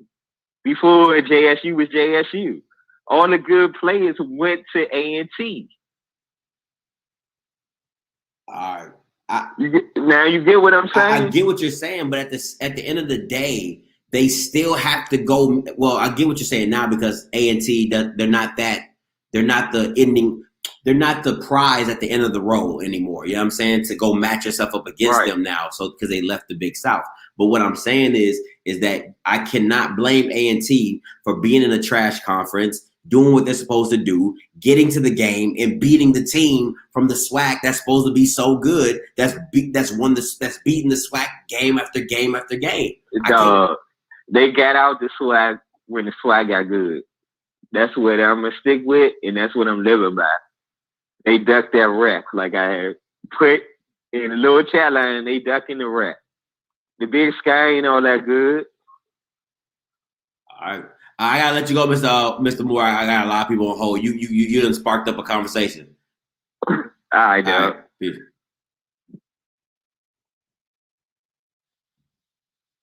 Hey, caller, you live. How you doing, Scotty? Talk to me. I'm doing good. Talk to me. All right, this is Mr. Who that nigga on that name. I was just calling, Scotty. Scotty, when you gonna go back and watch them games? It's just like you just said, you can go by what, the scores and what the other callers are saying. You gotta go back and watch some of them games. Especially Alcorn against A&T, Grambling against A&T. Let's just be honest. Some of those games aren't called, 100%. It wasn't an evenly called game. I have said that before. Listen, since this year, go ahead. 64-44 is a butt whooping. I mean, I don't know how much refs going to get called in that, and you might be right, but 64-44 is a butt whooping in my book. If you get a team to put 64 points on you, you ain't playing no defense. Well, both teams ain't playing no defense, really. Now, the 24-22 game, I can see your point on that. Like, a call here or there can go that way. And the same thing with the 21-14 and the 41-34. Mm-hmm. So I agree with you on those games. But at the end of the day, if you get what you done got three chances at the champ and you done lost 3 times, like, what are we doing?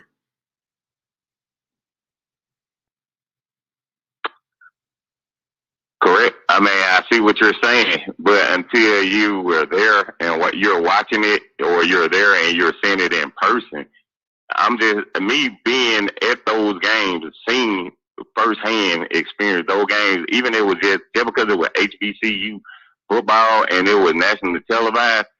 Once you sit back and look at calls, it wasn't. I mean, and yes, we do think that the referee's supposed to be 100%. No, they're not. But I just want, I haven't been calling, but I sat back and watched and listened to the show. Mm-hmm. Mr. A&T, man, everybody just, listen to the comments. Roy, please don't call back no more. Just don't call back no more. We just going to extend you that invitation from the Swac because you wasted a lot of valuable time. If we wanted to know the history, we could have went and Googled it. But with that being said, what I am mad about, our script was good.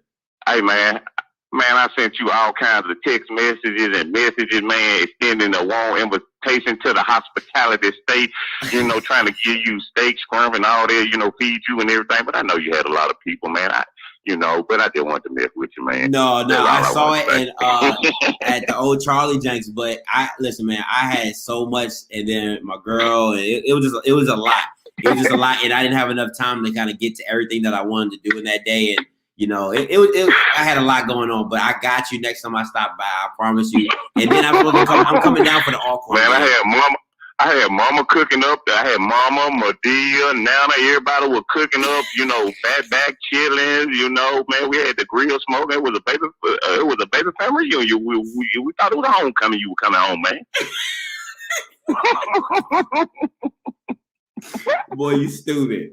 Hey, I know it. Hey, appreciate you, Blake. Anytime, my guy. Man, all right, guy. Hey, Coach Green, talk to me. What's up, man? Talk to me. Man, look, I pretty much looked up from 15 to 19 who all North Carolina A&T played as far as FCS out of conference. Uh-oh. The best team they played was Jacksonville. Everybody else was terrible.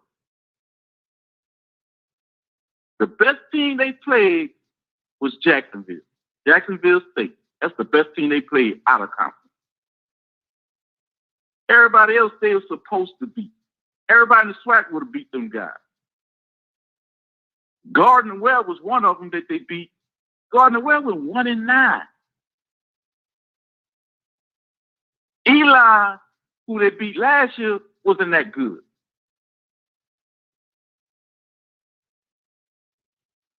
Once again, you know, and Eli played in the Big South.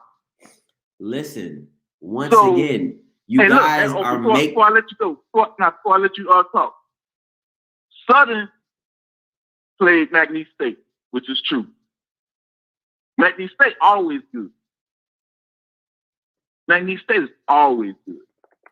So, now go ahead and say what you were about to say. Listen, you're making my point. If North Carolina A&T is playing these trash games, how are they whooping your SWAC champion three times in a row? Explain that to me. No, they didn't whoop. They whooped Alcorn once, which was 64-44. That game was high scoring before North Carolina pulled away at the end, though. North Carolina pulled away at the end. But they went down to, it was tough. The last one they played against Alcorn had that game. North Carolina came back and won. That one they lost in 18.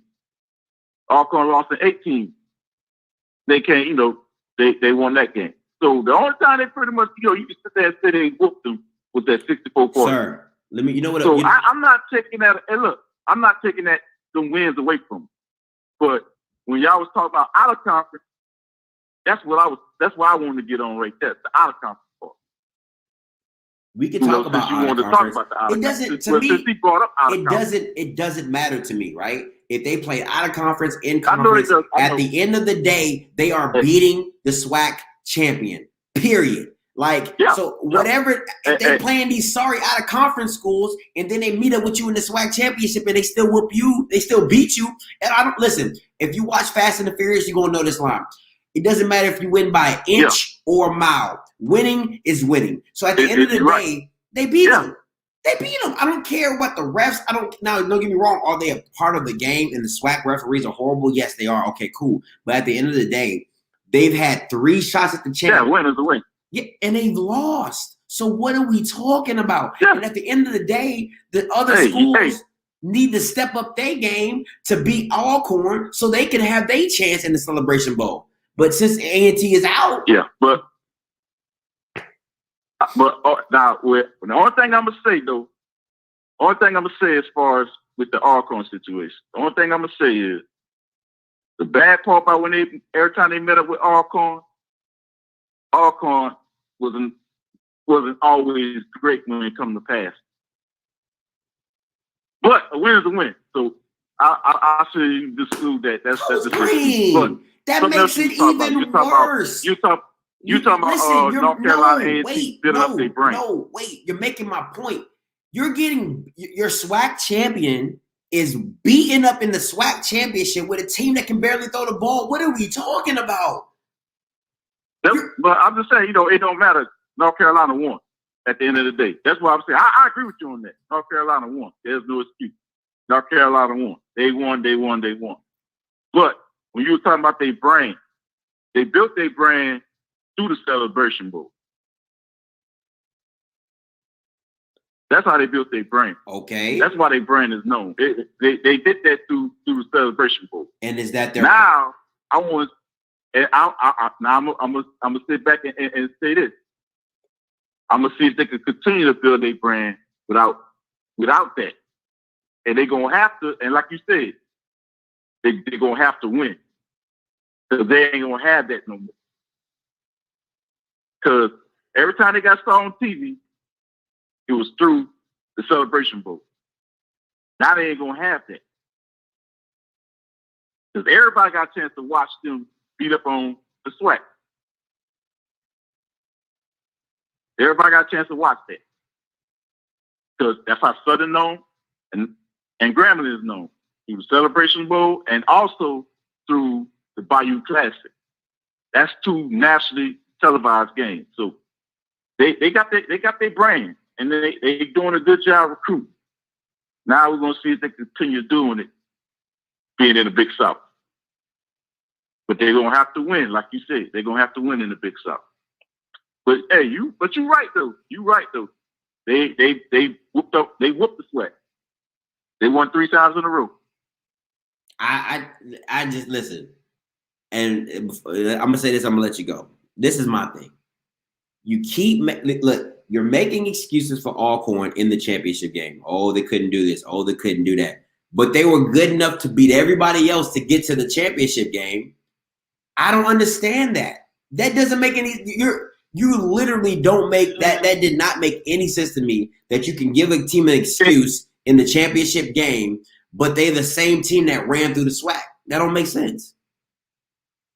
Well, you gotta look at it at a bigger picture though, because when it comes to that, you gotta look at who else Southern lost to in conference, and who else Grambling lost to in conference. What's that got to do with the Celebration Bowl? That's to get to the Celebration Bowl. It's all about that conference record, and then you also got to look at where Alcorn was at. Alcorn was in the West at one point. Alcorn in the West. So they pretty much ran the West. Grambling and Southern in the East, and along with Prairie View, and they all beat up on each other. So they always won because of what they was at. Now, Alcorn can't do that now for how the conference is aligned now. Even if they was in the West, it still would have been a problem because they're going to run into FAMU, Bethune-Cookman, and now even Alabama A&M.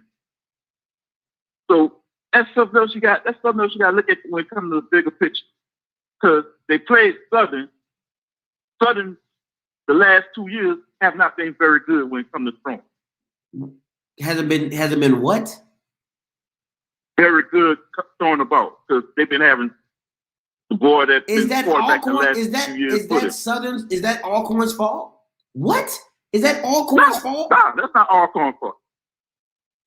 Listen, that's how he built his team. Man, you guys got more excuses than. But, hey, no, I'm gonna say this. I ain't making no excuses because I'm gonna say it again. At the end of the day, North Carolina won. At the end of the day, there's no excuse. I just pulled up the schedule for 2018 for Alcorn. They beat Southern 37-28. They beat Jackson State 24-3. They beat A&M 27. They ran through these guys 33-35. So they beat Southern twice that year, 20-3. They beat Mississippi Valley State 56-20. Texas Southern 27-15. Louisiana College, and then they lose to the North Carolina. So what are we, I'm not understanding. They are running through they had one conference loss, and that was to who? Alabama State in 5 overtimes. One conference loss. But I gotta let you go, Mr. Green. I got people holding. I gotta let you go. No, hold on. Who you talk before I go? Who you talking? Gotta let you go. Go ahead, Mr. Go ahead, A&T Roy. Go ahead. Hey man, what are these dudes talking about, man? I'm so confused right now. All right, let me do this. So I get them, making arguments about calls in some of the games and all that stuff. So I could very easily argue why we lost to Morgan State 2 years in a row. I can argue why we lost to Florida A&M 2 years in a row. Gotcha. But I'm not going to do that. All I'm going to say is they won the game. Well, guess what? We won enough to get to the Celebration Bowl. And I agree with that guy that the Celebration Bowl really did kick this thing off for us. When we won that, a lot of stuff changed. A lot of kids started coming to A&T. People wanting to play football and basketball. And I don't know if you've seen our track and field. Oh, y'all killing the game. God, y'all killing the game. Yeah. So, let me see. I wanted to say. So that dude before this last one, he was talking about we ain't playing nobody, and did he not hear what I said? In this run, the greatest run ever in HBCU football, we have beaten 3 FBS programs, and yeah, they weren't great.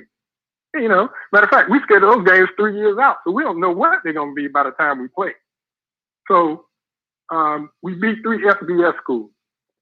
We beat Elon in 2019, and they were ranked number 22 in the country. What is he talking about? We don't play anybody. We beat Jacksonville State in their home state, 2 hours from their school. They were ranked number 6 in the country. A few years before that, they went to the FCS National Championship. How about this? We lost the game to Coastal Carolina before they went to FBS by 1 point, and they were ranked number 2 in the country. And the reason we lost it by 1 point, I do have to say this, is our quarterback was our holder. His helmet got knocked off. He had to go out. The punter ran on and bobbled the hike. Mm-hmm. And so we missed the extra point, and they won by 1 point. But these people say we don't play anybody. They lost their mind. We beat their best team 4 years in a row every time we played them. We beat 3 FBS teams. We beat ranked teams. We beaten all of our out-of-conference games except one. Man, you crazy. That dude said it ain't the best run. He crazy. So, and let me say this. Let me see, we beat all those guys. We've been ranked in the top 25 for the last 4 or 5 years straight, never fell out of it. I can't remember the last time a Swac school was in the top 25.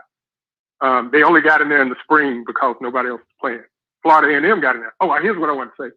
The year we beat Grambling, we were the number 1 and 2 teams in the country. I mean, in HBCU land. But guess what? They were ranked 10, and we were ranked 11 in the country. This dude talking about we ain't beating nobody. Man, we beating SWAC teams, we beating OBC teams, we beating Big South teams, we beating Southern teams, all kind of folks. Man, they lost their mind. All right, listen, I'm not calling back in, man. I got to go to sleep. All right, Wizard. All right, Wizard. All right. Hey, calling you live. All right, what's going on, Scotty, man? This Pandy, man. What's going on with you? What's good? Talk to me. Not much chilling, man. You know, I'm coming in as an Aggie. You know, I'm just trying to get some things straightened out and everything like that. That's all, man. I keep hearing all these callers calling in, hating on the NT, and you making all the doggone facts, man. I mean, hey, if you keep sending the best contender and we knock out the best contender from the SWAC, ain't too much more you can say. What else you gonna say? Now, I'm gonna say this. I'm gonna make a few points after that. I'm gonna leave. First point I'm gonna make is this: is that for the people that want to talk about FAMU and how they beat us, 2019 they beat us by a field goal in final overtime, and we had 3 key players that got kicked out of the game right before halftime because of a fight broke out. I don't know how many people know that, but that's what happened to us. I ain't trying to make no excuses, but it is what it is. We lost by 3 points. The year before that, 2018, we lost by 1 point. Same thing, a field goal. So FAMU, they beat us, but they ain't kick our ass. So let's just get that clear out the way. Second of all, I think after 2017, after the 2017 season, Coach Broadway left the program. Now, you know what happens sometimes when a coach leaves the program, sometimes the program shifts and goes down. Mm-hmm. But what happened? We came back and won another Celebration Bowl with Coach Sam Washington. Ain't nobody gonna say nothing about that. Third thing too as well, another caller called in talking about how A&T built a brand off of having transfer students or how we were Jackson State. The only transfer student we had that came in was Jermaine Martin, and he wasn't really a good running back. I didn't say good running back, but he wasn't really a well-known running back when he was at Coastal Carolina. Mm-hmm. Everybody else, we recruited in just how we did. Tariq Cohen came in. Now he's playing for the Chicago Bears. Another running back that should be playing on Sundays right now is oh man, golly, I just had him on my brain. Oh man, Marquell Cartwright. He was recruited straight out of Dudley High School or High Point High School. Played all 4 years. He the best thing smoking right about now. But like I said, everybody want to head against A&T, but we all know what it is. I'm so confused. Like, people are jumping on the call talking about the SWAC this and SWAC that, and I can understand. Okay, games are finicky, especially when you get down to 3 points, 2 points, 1 point. Okay, yeah, a call here, a call there. That's how the game goes. But how in the blue hell is A&T getting all the calls? The game just always going their way? Like, come on, it don't make sense. Like, I can understand one time. And that's what, maybe 2 times. But 3 times? Come on, man. Come on, man. And that's what I'm saying. Not only that, 3 times, and we got a change of a coach. We got a whole different coach the last 2 times we beat you. So what is it? Stop making the excuses. That's all I'm trying to say. Listen, like, everybody trying to get their lick in. They missed it. Oh well, so bad. Oh well, too sad. Like, it just, I don't know. I don't know where all this is coming from. Like, this just, it doesn't.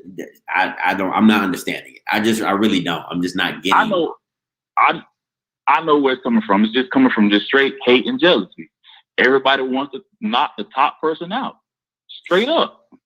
But the only thing I would rock with is the fact that if people said y'all weren't the real champs because FAMU beat you and they're on probation, so they couldn't go. I'll give people that, because that's the truth. That's the facts. They beat y'all head to head. They on probation. They couldn't go, so y'all substituted. But y'all still won the SWAC championship. So, you know what I'm saying? Like,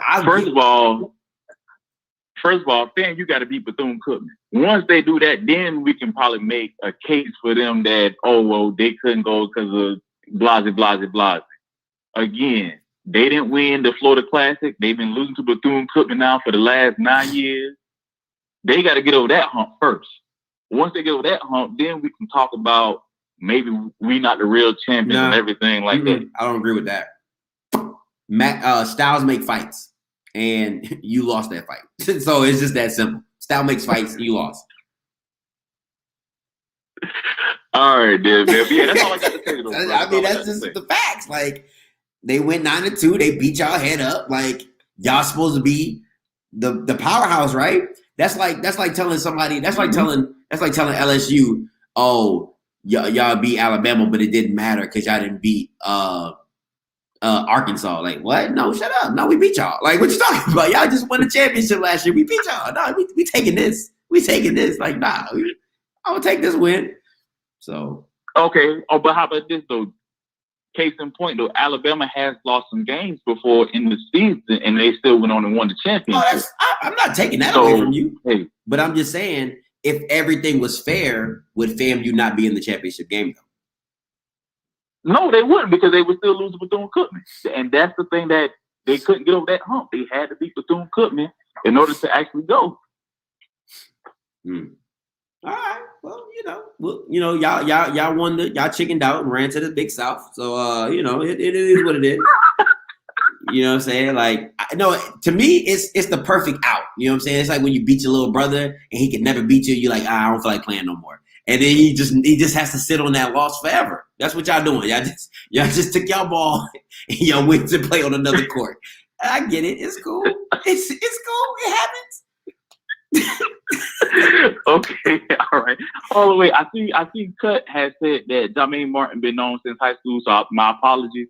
I just didn't know the brother until he got to A&T, and he's been a blessing to us ever since he got there. So that's my fault. I'm sorry, Jermaine. If you see him walking the streets, tell him I've been trying to get an interview with him for like the past 2 months. Maybe my Deion Sanders interview might give him a change of heart, but I'm about to start leveraging that like crazy. But anyway, just let him know I would like the interview. I got you, brother. I'm trying to shoot him something in the DM, man. Like, hey, man, go ahead on it. Let my boy Scotty go ahead on the interview you, man. Hey, you know what I'm saying? Let me give North Carolina A&T some love. You know what I'm saying? All right, then, Scotty, man. Keep doing your thing, man. I've been rocking with you, man. Everything like that, bro. Hey, appreciate you, my guy. All right. All right, peace. Hey, talk to me. Man, this Kirk, man, calling back from Tallahassee, man. Let me get on these last two callers, man, from Aggie Land, man. Listen, first of all, we did not need to win the Bethune-Cookman game to make it to the Celebration Bowl. That game had no factor in it. We beat everybody in the conference. That game just made us 9-1.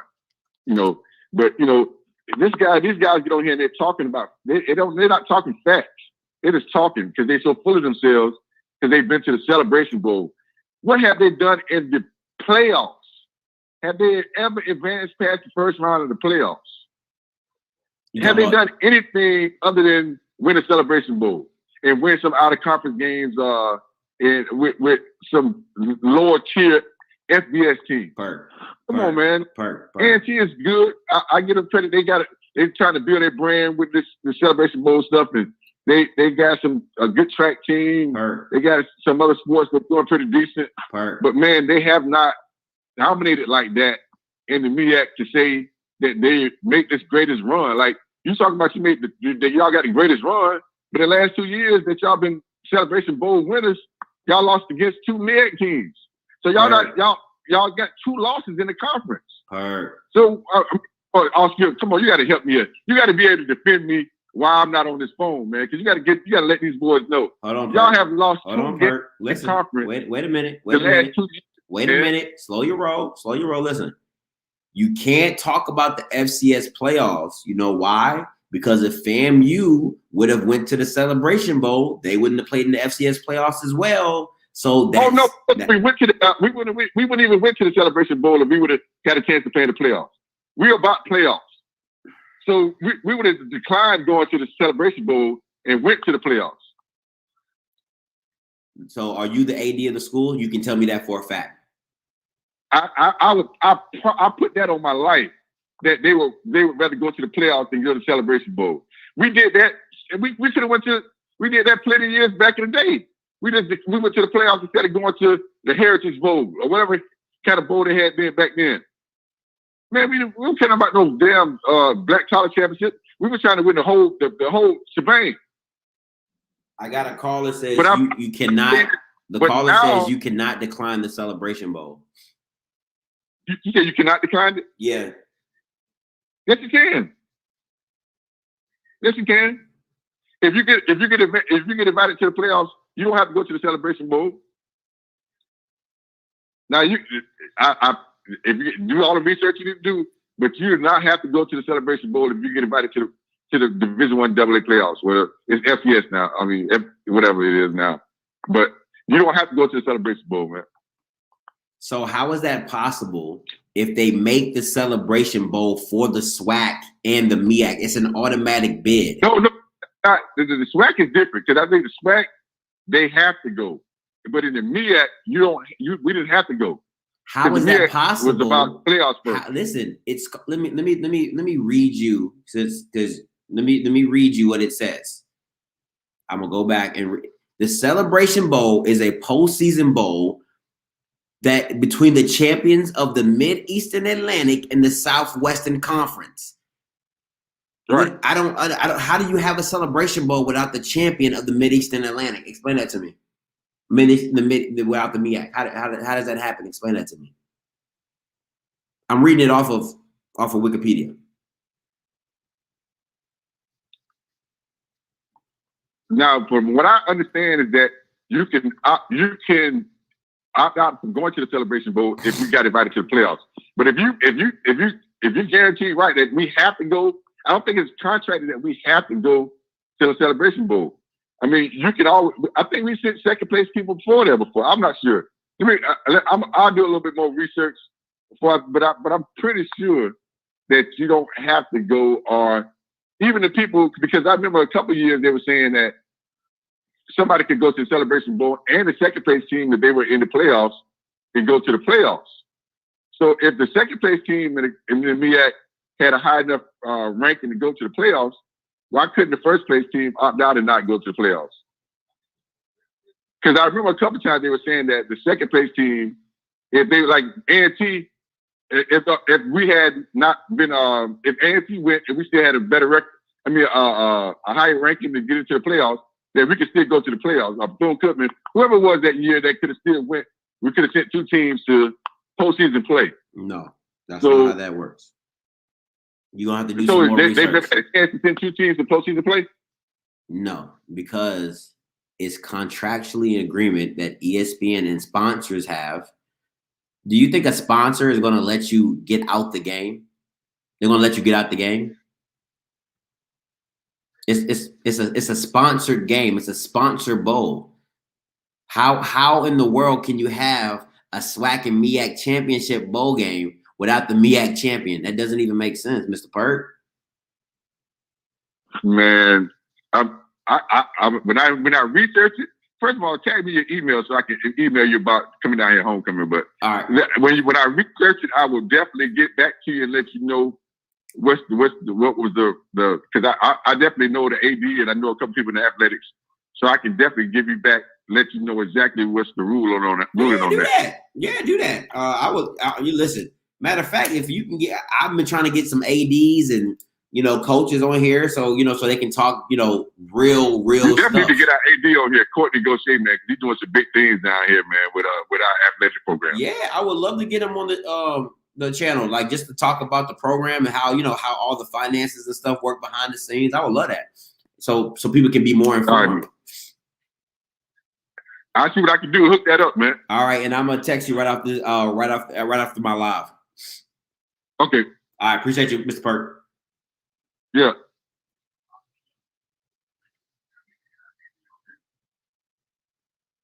So okay. So we about to wrap this up. Hey, when you get off, check your email, but be warned, it's hot fire. Ooh, hot fire, yeah. All right, so anyway, this was a great conversation. Went way past as long as I wanted to, but let me tell you guys this before I get off the thing.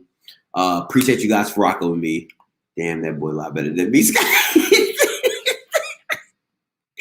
Hey, listen, you can't decline the celebration. Listen, we all know you can't decline the celebration bowl. All right, we got it. Like, stay off my man Perk. All right, he made a little false mistake. But listen, I'm going to have my podcast dropping soon, maybe in the next week or so. So anytime you miss a live, is going to be on my podcast. We're gonna get that rolling. Make sure you go get yourself some merch.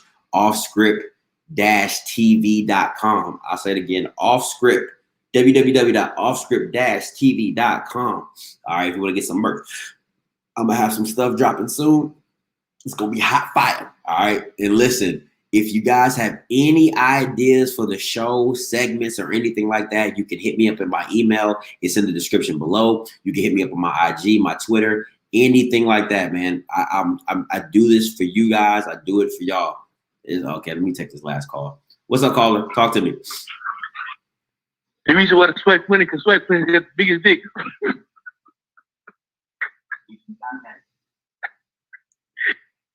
How does he get me every time? I'm gonna block that number. I swear to God. Anytime I see an Arizona number, I'm blocking that. I swear to God. Anyway, so got a podcast coming. Yes, Waves will swim. I got the prime cosign.